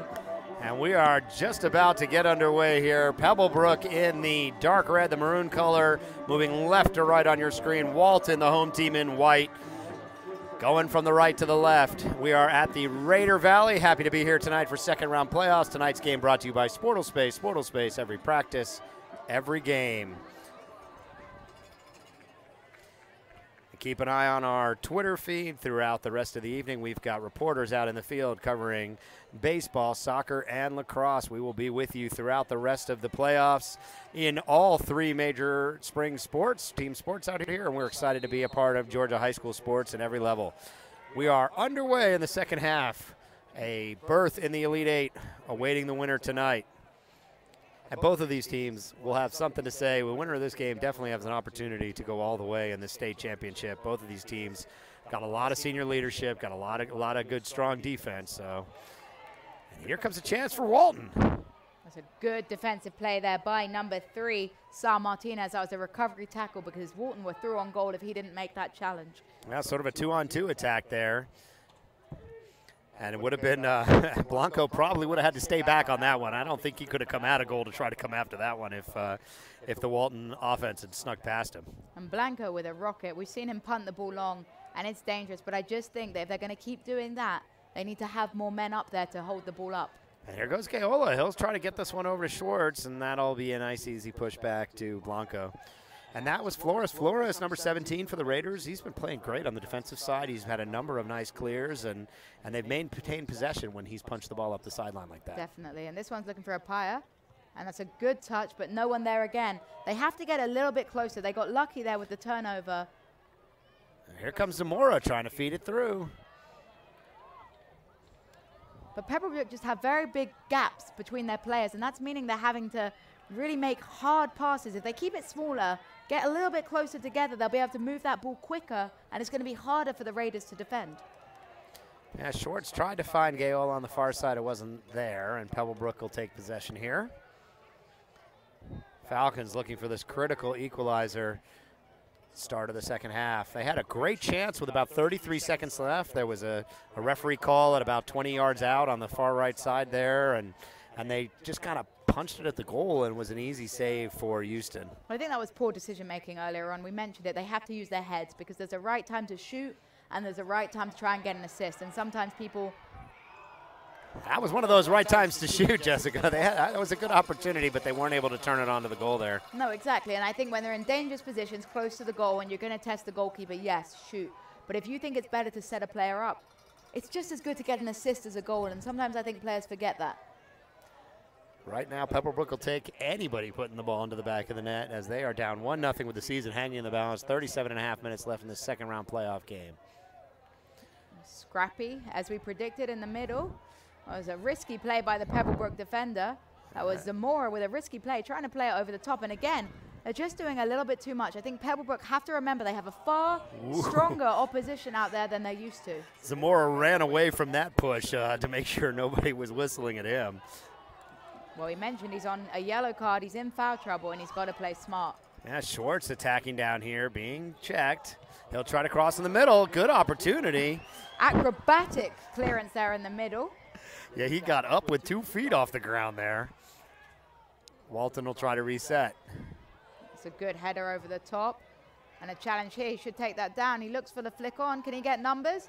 And that's good control. And now Pebblebrook should wait until they have a little few numbers up. Well, Zamora's just going to try to push it ahead to Appia. Whoa. A lot of contact, and they're going to call that one.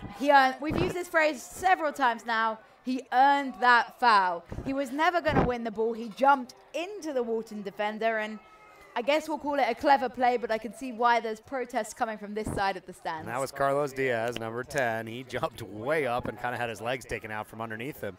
And this is another good opportunity, about 30-something yards out from the goal. Nice chance for Pebblebrook to try to do this. And let's see if they just punch this at the goal or try to set something up this time. Well, we mentioned decision-making. And if he scores from here, remarkable. But I really think the best move here is to place a ball between the goalkeeper and the back line and try and have one of your big men that you brought forward from the back attack that ball and meet it before the goalkeeper or the defense can get there. Here we go. And he just punches that one straight through the football uprights. It's well high and out. And look at Coach. Coach down there for Pebblebrook, not impressed. He's asking his boys, what was that? What were you thinking? Because, you know, there's still 35 minutes left in the game, but you don't know how many golden opportunities like that you're going to have to deliver in a dangerous ball. And they did it once already. Surely they learned from the first half, you know what, maybe we should set up a play here. But Coach not too happy with that play.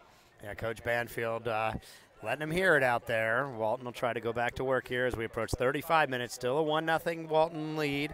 The one goal was Josh Schwartz. He found the back of an empty net, and Schwartz is calling for it here along the near sideline. Let's see if he can get something going. He punches it ahead to Huff. Huff will head it into the corner, and this is a good opportunity here for the Raiders. 2 men check him. On the ground over there is Casey Koreshi. He's looking for the call, but he's not going to get it this time. A good touch by Zamora, and again, keep it behind simple. Appia, but Appia had the legs, and if they could have put that in front of him, he would have had a lot of room to run. But they have to keep it simple. I've lost track of how many times I've said it. Again, we love the tricks. They're cool and they're effective, but against a strong defense, and when you're trailing, There's a right time to use tricks, but right then wasn't. He needed to play that ball in front of a umpire in his stride, and he's one-on-one against the defender. Well, Pebblebrook maintains possession here. They'll look to set up, and he's got a pie on this near sideline. He's calling for it. Great and they're switch. staying on side here. Let's see if he can make something happen. He's being paced by 2 defenders now. And this could be a good opportunity to get to a corner kick. A lot of contact down there. And they're going to call this a goal kick? I think they called a foul, actually. They called a foul on the umpire. Oh, wow. Some great defensive play there by Liam Carroll. Extremely strong. He's just a youngster. He's got a good head on his shoulders. That was a good play, a smart defensive play, and very strong for someone his size. He's a lot smaller than Apaya, but stood strong, low center of gravity, and made sure that Apaya was never getting that ball past him. Yeah, one of the sophomore starters, Liam Carroll, number 12 for the Raiders. He's had a very nice game in the defense back there. And that was a tough challenge. That could have been a rough one for him. Check out the wheels on Garcia up there, chasing the defenders. And Walton are going to learn not to play out Farquhar just the turned back. that one over. Here comes Pebblebrook again. This is a good chance for Zamora. Oh, and he's not able to keep possession. And now Schwartz has got a lot of room to run on this near sideline.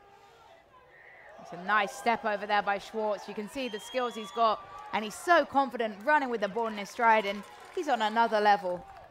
Yeah, they'll try to set up the offense. He's got a man out there.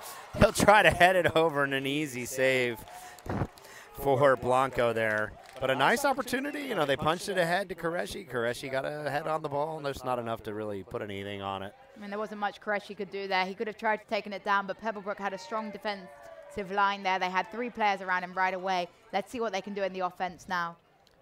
Diaz will try to get in the middle. And that hits the top of the... Oh, no, they're saying it hit the football crossbar again. But what a rip. That was a rip and a half. That was an impressive strike there. He hit that on the half volley, which is probably the most difficult technique to strike a soccer ball with. He hit it as the ball was bouncing. And another time, it's not the crossbar, but just above it has been rattled. So they're getting inches and inches closer. And I'm telling you, Walton need to see this as a warning. Pebblebrook are coming strong. Yeah, I think that hit the soccer crossbar, then the football crossbar to go out of possession there. Look out, another dangerous move forward by Pebblebrook. But I don't know if you saw that. Number 4, the defender there for Walton, Jacob Huth, just turning around. I think it's number 4, I'm not sure. Turned around to his goalkeeper and said, I need you to talk to me. Because yet again, there was some poor communication. Look out, here comes Walton. There's Gayola, and he gets tangled up with the defender. Doesn't look like the referee's going to make a call, and Pebblebrook will just push that one out of bounds. That was some mature defending there by Pebblebrook. They did well there, and it's end-to-end stuff here. You can't even finish talking about one play because they're up on the other end of the field. Yeah, and it's Gayola. You know, we said earlier that he could be someone who could make some noise here for the Raiders. He gets a nice run ahead. Liam Carroll trying to come out and challenge. Way out. He's left the keeper a bit exposed if Pebblebrook can get this one forward quickly. It's a great touch there. Great touch, but unable to turn. And that's some super strong defending there on the right-hand side. And now he's breaking through. What an excellent play this is. And he's got Schwartz on this side here. So they try to work it back and forth. Let's see if they can find Schwartz now on the far left. And that one looks like it's going to be out on Walton. Pebblebrook balls, we get under 31 minutes remaining. And yeah, like you said, end-to-end play. This thing is moving fast out here. And he's looking for the slotted pass. That's a great pass, a good first touch here. Can he rip it? Oh, it hit Apaya. His own player there. Yeah, it hit number 11, Apaya. I don't think it would have gone anywhere either way. It looked like you had two Walton defenders there, but yeah, that one bounced off his own teammate. That was a great effort there on the left-hand flank by the Pebblebrook player, trying to slide in and keep it in bounds, but unable to. But Pebblebrook, this is far more encouraging for their coach out there. I think Coach Banfield's going to be happy with his boys right now. The last 5 minutes of this half, 10 minutes in, the last 5 have been very good by Pebblebrook. They're looking dangerous, and they're looking like, you know, they're going to get a chance any minute now. They are leaving themselves a bit exposed on the defensive side. They're definitely playing a more aggressive strategy down 1-0. And we saw how quick the field's flipped twice now. And Walton will capitalize if Pebblebrook leaves it open back there. Well, I tell you, they're leaving their defense one-on-one. And that's a rough foot race going to be out there. But I understand their idea here. They need to be pushing forward. They need to be getting into chances. But with the speed that Walton is blessed with up there, it could be a very risky strategy because I wouldn't fancy Pebblebrook defenders in a foot race up there. And that was Azuna, number 2, Alex Azuna, junior fullback, and he kind of fired that one right and high. Under 30 minutes now. Walton still holding on to this 1-0 lead. Score around the 17-minute mark in the first half by Josh Schwartz is the only score so far tonight. He's actually the only Walton player to score in their 2 playoff games so far. Appia looks to set it up. You know whose name we haven't called yet this half? It's been number 17, Zamora. He hasn't really been getting touches in the middle of the field at all. We've seen it again. Liam Carroll needs a big shout out because that young man has been spectacular in defense. He's not blessed with size, but what he's blessed with is strength and smarts because he is using his body in all the right ways and, you know, getting in the right position so the foul is called in his favor rather than against him. And that's quite hard when you're in your own box. He's taking a risk, but he's taking a good risk. And he is really ensuring that Pebblebrook don't get any real good opportunities up there. And he's given up a lot of size out there to Appia. Appia, a much bigger, more physical player, but Carroll holding his own out there for sure. Approaching 28 minutes now. Tonight's game brought to you by Sportal Space. Sportal Space connects communities through youth sports. Sportal Space, every practice, every game. Jessica Sharman and Brian Zwerner tonight. Shout out to our cameraman, Joseph Johnson, getting a nice look at the Sportal Space sign as the action goes back down. And keeper Blanco will look to set up the offense for Pebblebrook. Oh, there's a call up there. Looks like Pebblebrook's going to move it out fast. And they've got numbers down here. They've got opportunities in the middle of the field if he can cross it. And a goal kick given. But what I'm impressed with is the Walton Raiders' ability to transition from attack into defense. We said that Pebblebrook had numbers up there, but they were outnumbered by Walton, which is incredible considering they were just attacking. They're busting to get back in the box and make sure that they don't leave anyone in purple free. Yeah, and they've been doing a nice job substituting. They've been taking some of the key players out of the game and getting them a little bit of a rest. I think they're a little bit of a deeper team, and that's definitely helped them to keep fresh wheels out there. That's a nice play forward by Carter Chastain, another senior player for this Raiders offense. Good step by Appia. I think Appia right now, the strongest player for Pebblebrook. He's offering stuff both in offense and defense. What I love to see is he's forward-minded, but he's able to get back and defend, and I think Pebblebrook are really needing to use Appia a little more. Well, I'd like to see Zamora get into this action. He was a terror early on. Here he comes, right on cue. That's number 17, Zamora, and he'll try to find Appia. He's got him off to the right. Let's see if they can get possession back here. Appia with a nice play there. And another good defensive stand by the Raiders. Not out of trouble just yet. And that call's going to go against Pebblebrook. It's going to be Raiders ball as we approach 26 minutes remaining. The lone scorer, Josh Schwartz, at around the 17-20 mark in the first half. Liam Carroll will look to set up the offense on this near side. He's got Schwartz over here. Oh, they're going to try to punch that one ahead. It's going to be Carter Chastain battling down low. Good defense there.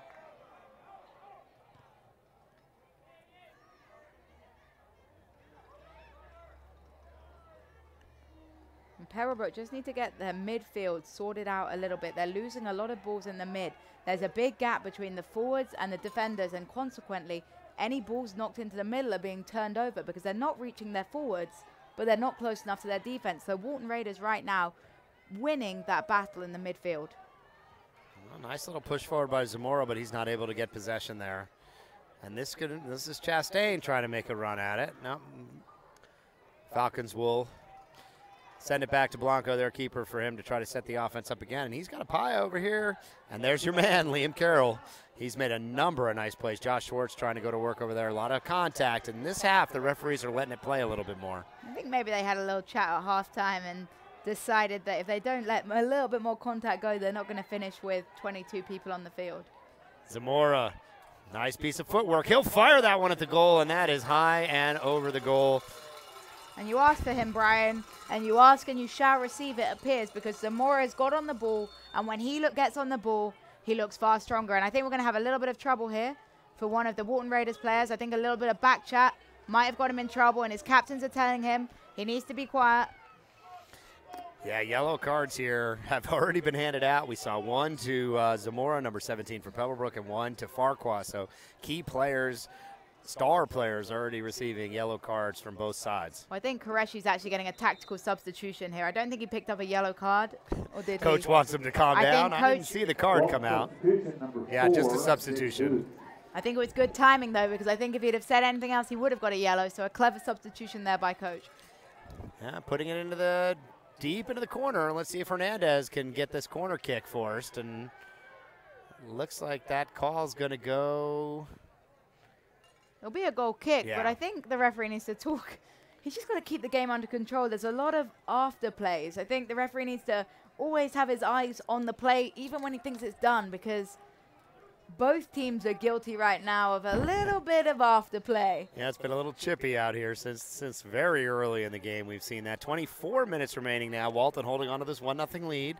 The one goal around the 17-minute mark in the first half by Josh Schwartz, number 7 for the Raiders. It's a good headed clearance there by Zamora. Zamora, we like to see him going forward, but I think he's an unsung hero in the back too. He offers more defensively than he gets credit for. Falcons will just punch it back out, and a good chance here for Walton to try to set up the offense. I don't think they're going to hesitate to try to get on offense and try to make something happen here. 23 minutes left. They'd love an insurance one. And there's your man Zamora coming up and making the defensive play just on cue there too. Pebblebrook has a chance here. They've got Apaya up this sideline. He's got some support. A lot of contact between Apaya and Schwartz. Apaya wins this battle, and they'll punch it in the corner for Apaya now. And that's going to be out of bounds off. Oh, no, he keeps it in. Nope, that is out of bounds. Okay. I'm not sure how the referee called that, though. The linesman was closest to the play. The linesman didn't call it, so the referee must have supersonic eyes to see that call. Alex Azuna will throw it in, and let's see what Pebblebrook does when we see Walton throwing in like this. A free kick's been given. Free kick. High foot. Okay. I think it might have been dangerous play. He tried to keep that ball in play and was probably above head level. This is a good opportunity for Azuna. And if you're Coach Banfield, are you telling him to punch this one at the goal again, or are you going to look to try to set this up in the middle? I think if they punch it into the goal, whoever punched it into the goal is going to get substituted because Banfield is going to be fuming. Yeah, this is a great opportunity. I'd like to see Apaya with his size or Zamora with his strength trying to fight through something in the middle here. Azuna, junior fullback, to take this free kick. And that one will be out of bounds on the Raiders. Well, it was a better play. Stay inbounds. This one's still alive. Is that what you wanted to see them do, Jessica? I think it was a better play. It wasn't executed as well, but it was a better idea. If they execute that ball a little better and try and find it a little closer to the goal for them to attack, that would have been a dangerous play. And here comes Farquhar. Farquhar will try to see if he's getting a lot of contact in there. Wow. Referees didn't call it, so we don't get to make that judgment call up here. 22 minutes remaining now in this game. Walton still clinging to the 1-0 lead. It's been a great game so far. A lot of talent on the field for both sides. Two of the top teams in the state as they battle in this Sweet 16 game. These two teams met in the Final Four last year. Pebblebrook came away the better of it. And I think whoever comes out of this game is going to have a serious chance to make noise the rest of the way in the playoffs. I definitely agree. I think whoever comes out the winner of this battle knows that they've knocked out one of their strongest contesters for the championship. These two teams, an excellent example of 7A quality. Yeah, a lot of talent on the field for both these teams, and we've seen that talent. Players I'm keeping an eye on for Walton, number 7, number 33, Farquhar and Schwartz. And we've seen really nice defense out of sophomore number 12, Liam Carroll. Good defensive play there by the defender. That was Sal Martinez with a good recovery there. Yeah, but Schwartz will throw in here on the near side, and that was Jordan Adams challenging for the Raiders. And it'll be Liam Carroll coming up to take this throw in with just under 21 minutes remaining in this game. And for a team that's one up, I feel like Walton are pushing forward quite a lot. They're leaving their defense 2-on-1, which could be quite risky when you've got someone with speed up there in the top. Nice centering pass, and Blanco comes up and makes the save. And now they're going to look to counter. They've got two on two here. This is a good chance for the Falcons. Apaya is going to go down there and battle yet again with Carroll. That's a great battle down there. That's a real Good challenge. Apaya slightly quicker than Carroll, but Carroll, I think, has the better positioning and potentially is technically stronger on the ball. That's been a key matchup down there. I think that the Falcons are used to getting scores off those types of opportunities, or at least getting better looks at the net. And they haven't been able to get it because Carroll has really held his own on this left back position there. A nice play by Farquhar. The crowd liked him getting up in the air with the karate kick move. Surprised the referee didn't call that a high kick. They've had plenty of those. No one near him calls. there. No one near him, so I think they let him get away with that one. Just under 20 minutes remaining now, halfway through this second half. Raiders will take possession on the far side. Low-scoring game, but very well contested. A lot of skill going on out here. It's been a physical game all game long, and we're seeing it yet again there. Referees blowing the whistle. Walton will continue to push up. Walton Raiders in red, in white. Pebblebrook in red. Well, I made the comment earlier about Walton putting numbers forward, and it looks like they heard me because now they're sitting back a little more, and I think that's how they have to play. I'm not telling them to play overly defensive, but they can't leave themselves outnumbered at back, or Pebblebrook will counterattack. Yeah, they can't completely stop here. 1-0 lead is not enough to call it a day. This is a nice challenge here, and a nice header there. That ball's still bouncing around. It's anybody's ball now. And the foul called there. The parents are going to be happy. No, they haven't had the foul call. The foul was called. Yeah. And the man on the tannoy is a little early. The foul was called about 10 seconds before the goal was scored. Yeah. So we know who's paying attention to the referee, and it's not the man up there. Yeah, the crowd doesn't like it. We're hearing some chants and probably egged on a little bit by the PA announcer. But here comes Apaya with a strong challenge. And, yeah, there was a foul call real early. You saw it. Even I saw it. And Coach Bruce Wade is out at midfield. He can't believe the call there. It was a foul. I think it was a foul. I think they sandwiched the defender a little bit. He was trying to clear the ball, potentially hands on him. And in another game, if the game had been called slightly differently, you would have been surprised with the call. But in this sort of game where the referee is blown for pretty much any physical contact away from the ball, he was always going to call that. Well, and this is an interesting opportunity here. They're going to have to take Apaya out. Apaya was the player who was dinged up a little bit there. So he's going to have to be substituted for, but it's going to be a free kick about 35 yards out from the goal. And that is number 19, Elder Alberon, senior midfielder. Number 19, Emerson Torres. Sorry, Emerson Torres, different than the original roster that I saw. So this is a nice opportunity here for Saul Martinez. Let's see what he can do with it. Oh, and he just punched it too high, too far. And you haven't liked those calls whatsoever, right? I'm just in shock. And, wow. I don't know what to say. Saul Martinez put his head in his hands, and he needs to, because we mentioned they're wasting chances, and that was just a poor decision. Yeah, and we've seen that quite a few times by this Falcons offense, just sort of punting it at the net. I mean, they're well too high. They're not really good attempts, and they're not getting the chance to go to work there. I mean, I'll tell you, there's a reason why Premier League players Look out for Gaola. Here he comes down the side. He's got a great centering pass. Great challenge. Offsides. Oh. It was called offside.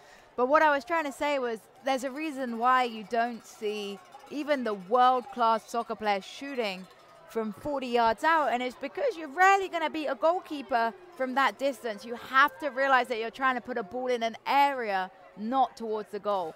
If you watched our highlight package, though, from last week for the game we did at Sprayberry, we saw a shot from 50 yards out. It looked like it had no chance, but somehow it curled right in, found the keeper right at the tippy top of his fingers. It was a goalkeeping error, Brian.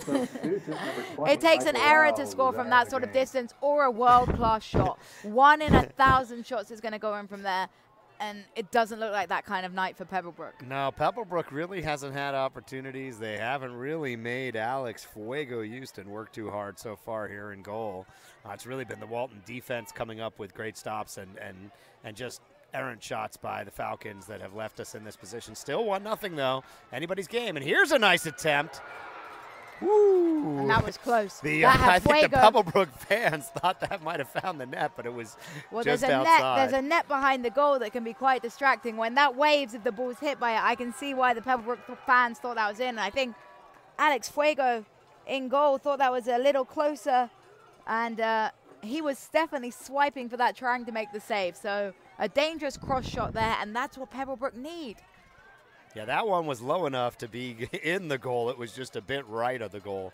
So that one, at least they didn't fire over the top again, and that was a good opportunity. And they're coming a little faster now for the Falcons. I think they're realizing time is running out. The Falcons have 16 minutes left on their soccer season if they don't score a goal, so they know they're going to have to push forwards. A lot of contact down there, and Carlos Diaz is going to get whistled. It's going to be Walton ball, and those cowbells keep on ringing over here at Raider Valley. Tonight's game brought to you by Sportal Space. Sportal Space connects communities to youth sports. Sportal Space, every practice, every game. Coming to you live from the home of the Walton Raiders in Marietta, Georgia. It's Pebblebrook Falcons taking on the Walton Raiders. Pebblebrook in red and Walton in white. Jessica Sharman here with Brian Zwerner. We're having a great time. It's been a hotly contested match. A lot of talent, a lot of physicality out here. And Walton looking for an insurance goal. They've stayed aggressive. It's Gayola down here on the near side. He's not going to get to that one. Pebblebrook, 15 minutes left in the season if they can't make something happen here. You saw a miracle finish last night in the girls' game. Eagles Landing and Brookwood. I'll tell you, they need a never say die attitude. It's never over. Even with 10 seconds on the clock, those Brookston girls didn't give up, and I think that's what they need today. And this one's bouncing around. Dangerous attack here. Zamora. Let's see what he can do with it. Going through the feet of the defenders, gets tackled, and that's going to be a call against the Raiders. I mean, he was clipped, but there was some theatrics involved in gaining that free kick. I think he fell in slow-mo, but they've taken the free kick quick, and it's a dangerous ball. A good tip by the goalkeeper, and it's a jump and a challenge, and every single day, that call is always going to be given to the goalkeeper. I'm a goalkeeper. I've been on the receiving end of those plenty of times. If a goalie and a forward jumps for the ball at the same time, you can put your house on the referee calling it a goalkeeper's free kick. And that is exactly the call as we get under 15 minutes to play here. Sweet 16 matchup between two of the top teams in the state, just the way the brackets shook out this year. These two teams met in the Final Four of the Georgia High School Association Championship last year. Pebblebrook came out the 3-1 winner. They are now down 1-0 with 14 minutes and change left in their season. They've got to make something happen. And Josh Schwartz had gotten a nice long rest there. Walton not hesitant to go to the bench, and I think it's kept them the fresher team out there for sure. Schwartz comes in. Let's see if he gets aggressive right out of the gate here. It'll be another Walton throw-in on the near sideline. Liam Carroll, one of your favorites tonight. He'll step up and see if he can get this ball into play. Schwartz has got fresh legs. He's got a nice rest, and he's got the one goal tonight for the Raiders and the one goal in their win last week as well. I tell you what, I'm excited about Liam Carroll is his age. He's still got 2 years left of high school soccer, and, you know, he's a blessing to watch tonight, and he's a super helpful player, and Walton are glad that they've got him for 2 more years. Zamora is going to take possession there. Nice contact between him and Farquhar. Pebblebrook will come away with it, looks like. Zamora is going to retain possession now. And there he is again. And look out, they've got Gayola. And they're going to call it behind the action there. That foul called behind the action, but it's going to be Walton ball moving forward. 13:20 left. And Apaya still on the bench off the back of that injury down there. Well, I think it was his head, which is where there's the concern. Anything with your head these days. And there's another yellow card. Referees have pulled another yellow card out there. And running off here looks like number 3, Saul Martinez. I'll tell you, the referee's a little card happy. That's what we say in England. A little bit card happy. I feel like he's being slightly harsh on the boys out there. I don't think that was a malicious challenge, and I think you have to save a yellow card for a real punishment. Otherwise, you're just going to keep giving them. Well, there's only 13 minutes left in this one, so they don't got much time to give more. Walton will look to set up the offense here.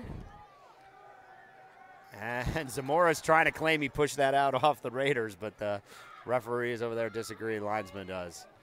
Good header there in the defense. And the Falcons with a chance to take control of the ball in the midfield. They did it so well earlier on. Trying to get it up to Zamora. And they lose possession there. Oh, that was a nice opportunity for them to try to flip the field. They had their man Zamora there. But Walton's got Gayola on this near sideline. Here comes Gayola. Gayola's going to look to try to center this thing in the middle. He's got support if he can get to it. Nice, strong defensive play, and Rodas will push it up, but... Why? I have to say why. There are not the numbers up there. Unfortunately, they managed to latch on to a sloppy defensive play, but their style of play isn't working because they're trying to play the ball long when they only have one player up there. If you're going to play that style, you need the right formation. Here come numbers for the Raiders if they want to press up. They've got a good opportunity here, and they've got Schwartz right in the middle. Gayola is going to work it with Schwartz here. Good opportunity, and the keeper comes up, and that's Blanco with the save. Would have been offsides anyways, it looked like? No, I think what the referee had given was advantage. He was going to call back the foul, but he saw the Walton were breaking, and he decided to let play go, but I think Walton would have preferred the free kick in that area, honestly. Yeah, it wouldn't have been bad to try to set things up, especially with the lead here with 12 minutes left. I'm not sure that they wouldn't have minded taking it slow. Blanco urging his team to get forward. He wants to play the ball long.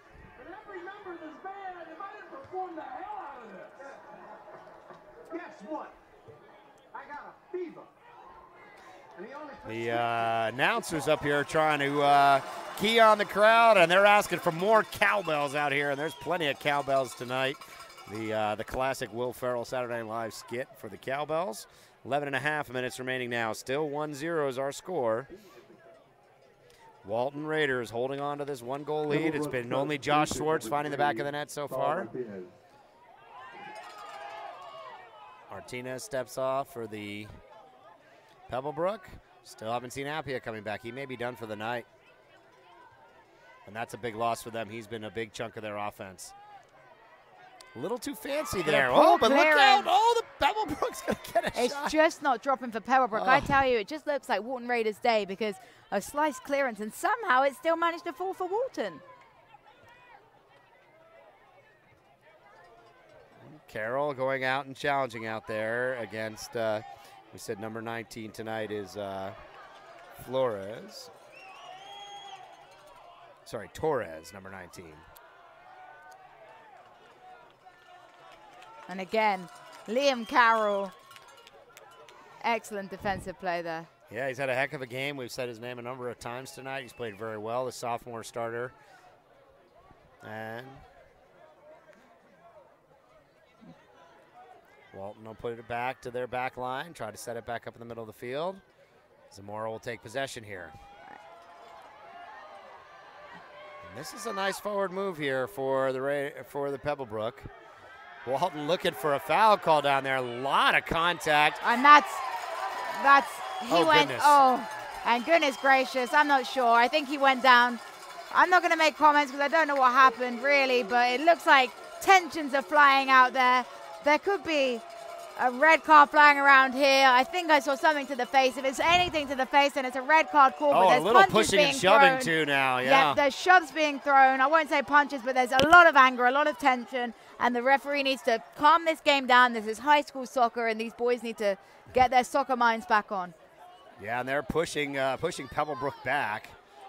Well, I think he's given. And look at the contact still going on out there. That's Hernandez, number 7 for Pebblebrook. He's jawing with one of the Walton players. They are right up in each other's face. That's Farquhar, number 33. Farquhar's already sitting on a yellow card. He can't take that risk right now. Well, they need him on the pitch with just under 10 minutes left. The referee and the linesman are still talking. I'm guessing he was giving a little bit of extra information, but it looks like no cards. Surprisingly, the amount of yellow cards he's given, I would have assumed he was going to pull from the pocket there. There was all sorts of fisticuffs going on, pushes being thrown, stamps potentially. That was a crazy play. Well, the referees just say play on. It's going to be Walton ball with 9:30 left. Walton still clinging to this 1-0 lead. Pebblebrook got to make something happen, and they got to make something happen fast. Their season on the brink here. Torres trying to maintain possession, pushes it to Zamora. Soft and that foul. call goes against Walton. They are going to blow these whistles quick and often now. And the thing that Pebblebrook will be grateful for, I thought the clock stopped every time, but I guess it's running right now unless the referee signals, but I'm sure the clock will be stopping plenty during this time for every dead ball situation. Just under 9 minutes remaining. Walton still up 1-0 at home here. We got a big crowd for the Raiders.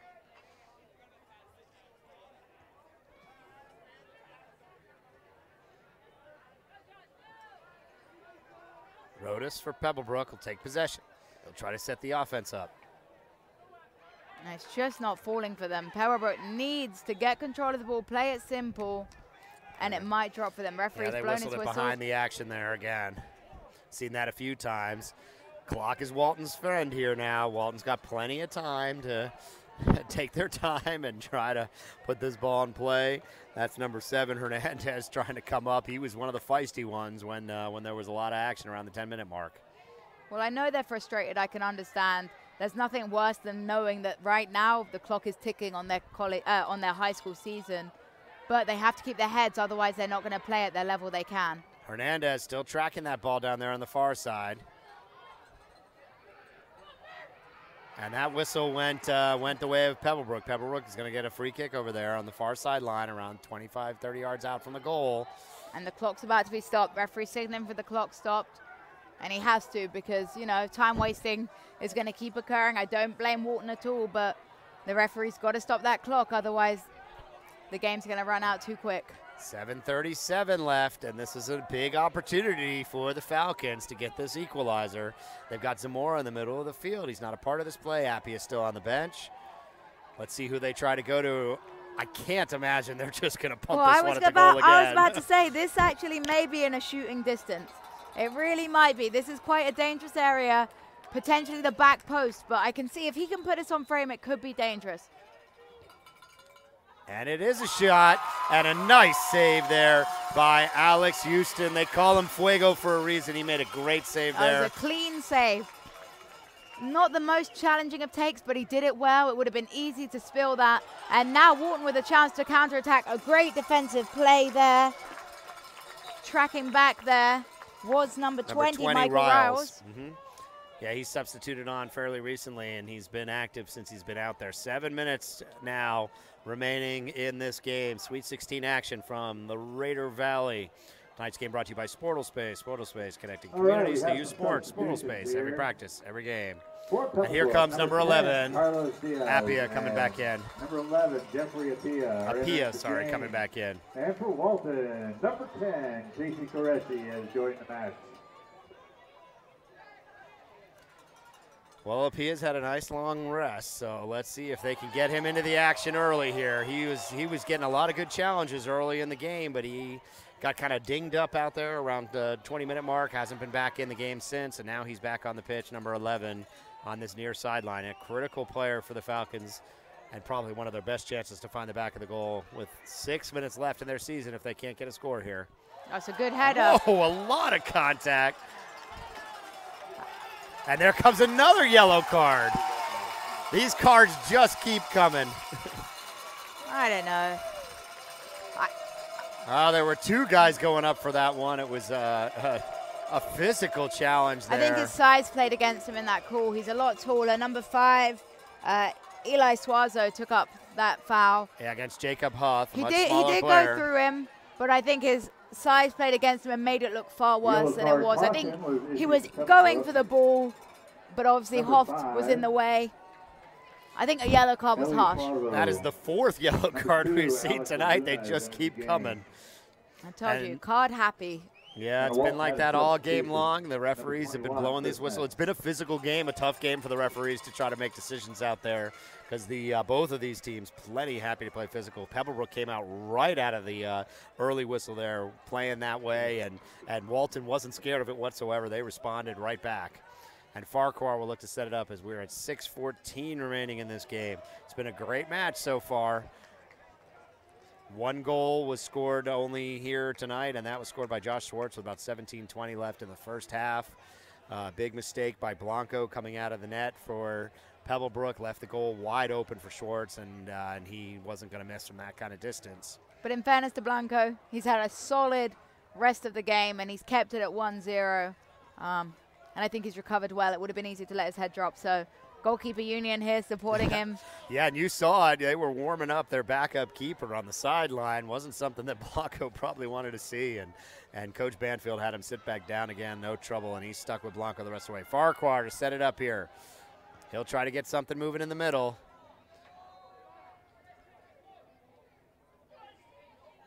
And that looks like it's going to be a throw-in, I think. Oh, it no. might be a corner. It's going to be called Walton ball there. And they're going to take as much time as they like to go collect that ball. We saw this last week, and we did see the referees come out and give the warning and actually throw the player off for slow play last week. It didn't work out well because the guy who came on for Alexander ended up keying the offense. But this will be Farquhar taking this corner. He'll look to get something going in the middle, probably to Schwartz. Dangerous corner, great clearance. Apaya with a chance to take the ball down. He mistimed that bounce a little bit. He's using his body, though. Size, yeah. And he'll get the foul called in his favor. Or no foul, rather, but he'll win at least the throw-in. Pebblebrook's got Zamora and Apaya working together there. A lot of contact between Zamora and Carroll. They're going to call the foul, but no card over there. The crowd doesn't like it. They thought the crowd are asking for a red, that's for sure. The crowd wanted to see Zamora. That would be Zamora done for the night. He's got a yellow early in the game. That's some good work by number 6, though. Maldonado there pulled across Zamora, made sure he stayed away from the referee because he knows with 5 minutes on the clock, the last thing you need is to go down to 10 men. Especially losing that one. Zamora, a key part of their offense all game. The referee's having a little bit of a conference out there.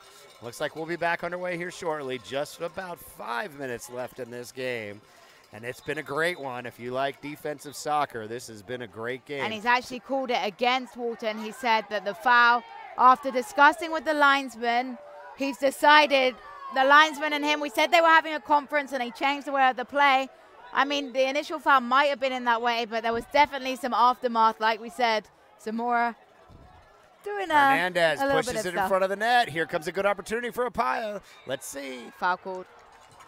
And another foul. Nothing doing for the Falcons there, and that was one they're going to look back at the tape and be disappointed they couldn't at least get something on the ball there, because they did what they needed to do that time. They pushed it right into a pack of players. It was anybody's ball down there, but they called the foul against the Falcons. 4.5 minutes remaining now. Time running out right now, but I'm sure they're going to get at least one good chance. And could it be now? Nope, they're going to call that one. Zamora doesn't like the call. And he's he about better to be get careful. Carded. He's that about, the card? that's it. Oh, that's not. Oh, not on Zamora, Zamora. So they're going to call it behind on number 7 there. That was the peacemaker before, Luis Hernandez, and now he gets the yellow card with 4 minutes and change remaining. The referee's calling this game, and he's killing the game, in my opinion. I don't like to talk wrong of officials. I like to be a role model out there and stay calm, but quite frankly, you have to let the game flow a little bit, and that just seemed an unnecessary call. I don't think there was any contact, but the guys have to use their heads. We said it at halftime. Pebblebrook in particular getting very heated, and when you're 1-0 down, that's the last thing you can afford to do. You have to be focused on the game and not distracted by calls from the referee. Yeah, that's a critical player. Number 7, Luis Hernandez, has to run off the field here. He's a captain, a senior player for them. He's been a key person at getting the offense moving, and he has to take a seat with 4:22 left. And these, we said coming in, these were 2 of the top defensive teams in the state. Both of these teams only gave up 16 goals in 20 games. Exact same performance by them. And really, the keepers haven't been terribly challenged in a while. Well, I said at halftime I'd be surprised if it stayed the scoreline. Well, right now it has survived for some great defensive plays. And they've just kept the forwards quiet. Like you said, it hasn't been a busy game for either goalkeeper. They've each made a couple of good, brave plays. But nonetheless, it seems that this game, like I said, has been won in the midfield, and the midfield has been dominated by the Walton Raiders from about 20 minutes into the game. And I think Pebblebrook, if they look back at this game, they'll be absolutely, pulling their hair out of the fact they didn't capitalize in that first 20 minutes when they had everything going for them. And What's the referee, call here? And now Blanco is coming way out of goal to complain to the referees up here, or to complain to somebody. He is unhappy out there, and they have to pull him back. So a lot of emotions. This game running very hot out here. 3:45 left. Blanco is screaming, spitting mad out there. Well, you know, I think he's very frustrated about the calls, and you know, he's going to beat himself up for until next. It's a long, long summer and a long, long fall if this is how the game ends for Blanco, because, you know, he can't take the full blame. If it's 1-0, there's far more than one play to be blamed for, but as a goalkeeper, he's going to be replaying that play for the entire summer and probably the entire fall as well until he gets back on the field. Well, he's a junior, so he'll be back next year. This Pebblebrook team will reload. They've got a number of juniors and young underclassmen playing, but both of these teams will lose key players after this season. Just approaching 3 minutes now. Walton Raiders clinging to this 1-goal lead. They've had it since the 17-20 mark when Schwartz found the back of an open net. Zamora will try to get something going. He's got Pia up there, but he just sort of gives it away there. I don't know what the thinking was there. I mentioned earlier the style of play they're trying to play with the long ball through isn't suiting the formation they're playing. They're playing one man up top. Well, it's going to take an awful lot of work for that one man who is surrounded by 4 Walton Raiders defenders to get even close to the goal. So they have to look to play to his feet rather than along to him. Number 4, Jacob Huth. Another substitution, Walton keeping these players fresh. Jacob Huth stepping in. Hernandez is back on now after that yellow card. He took his mandatory timeout there, and he is back on the pitch. Farquhar came off for the Raiders. An interesting one there with 2 minutes left to pull one of their best players off the pitch. I think they're going more defensive. I think they might be trying to shut up shop. They've taken off a forward-minded player and slotted in a defensive player. I think it might be time to park the bus. Hey, with 2 minutes left, all they need to do is just hold on here. And, you know, when you've got number 7 Schwartz out there, they can still play. He can one-man wrecking crew. We are down to 1:45. The crowd is starting to get into it. We're hearing them chanting down here, but Pebblebrook is going to get at least one more chance at this, I got to believe. And the foul called again. And foul called on the Falcons. I think he could let the game flow a little bit more, but the clock is ticking and time is running out. That looked like a good chance for Pebblebrook. The referee called the foul, and we're getting down into the final minute of play. 1:15 remaining here. Walton still up 1-0 as they have since the 17-20 mark when Josh Schwartz found the back of the net. Pebblebrook is going to have to do something fast. They've only got a minute left. Keep an eye on number 17, Zamora, number 11, Apia. These have been the guys who've been able to put pressure on the defense. Number 7 as well, he got kicked by his own player. He was kicked by his own player. No call there. This is a dangerous ball. Josh Schwartz is down there battling for it. Saves the corner. Some good hard work there, but Apia kicked by his own player, and he's struggling, that's for sure. He's limping off. Yeah, if that ball had gone corner, I think Walton could have run off almost the rest of this entire clock. Gaola keeping the pressure on, and that's going to be... And that's going to be game. Yep, that should do it. 23 seconds left. Walton will slowly set up off this free kick here.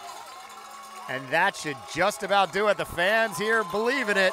The cowbells are out. The noise is coming. You might be able to hear it from our end. We can certainly hear it out here.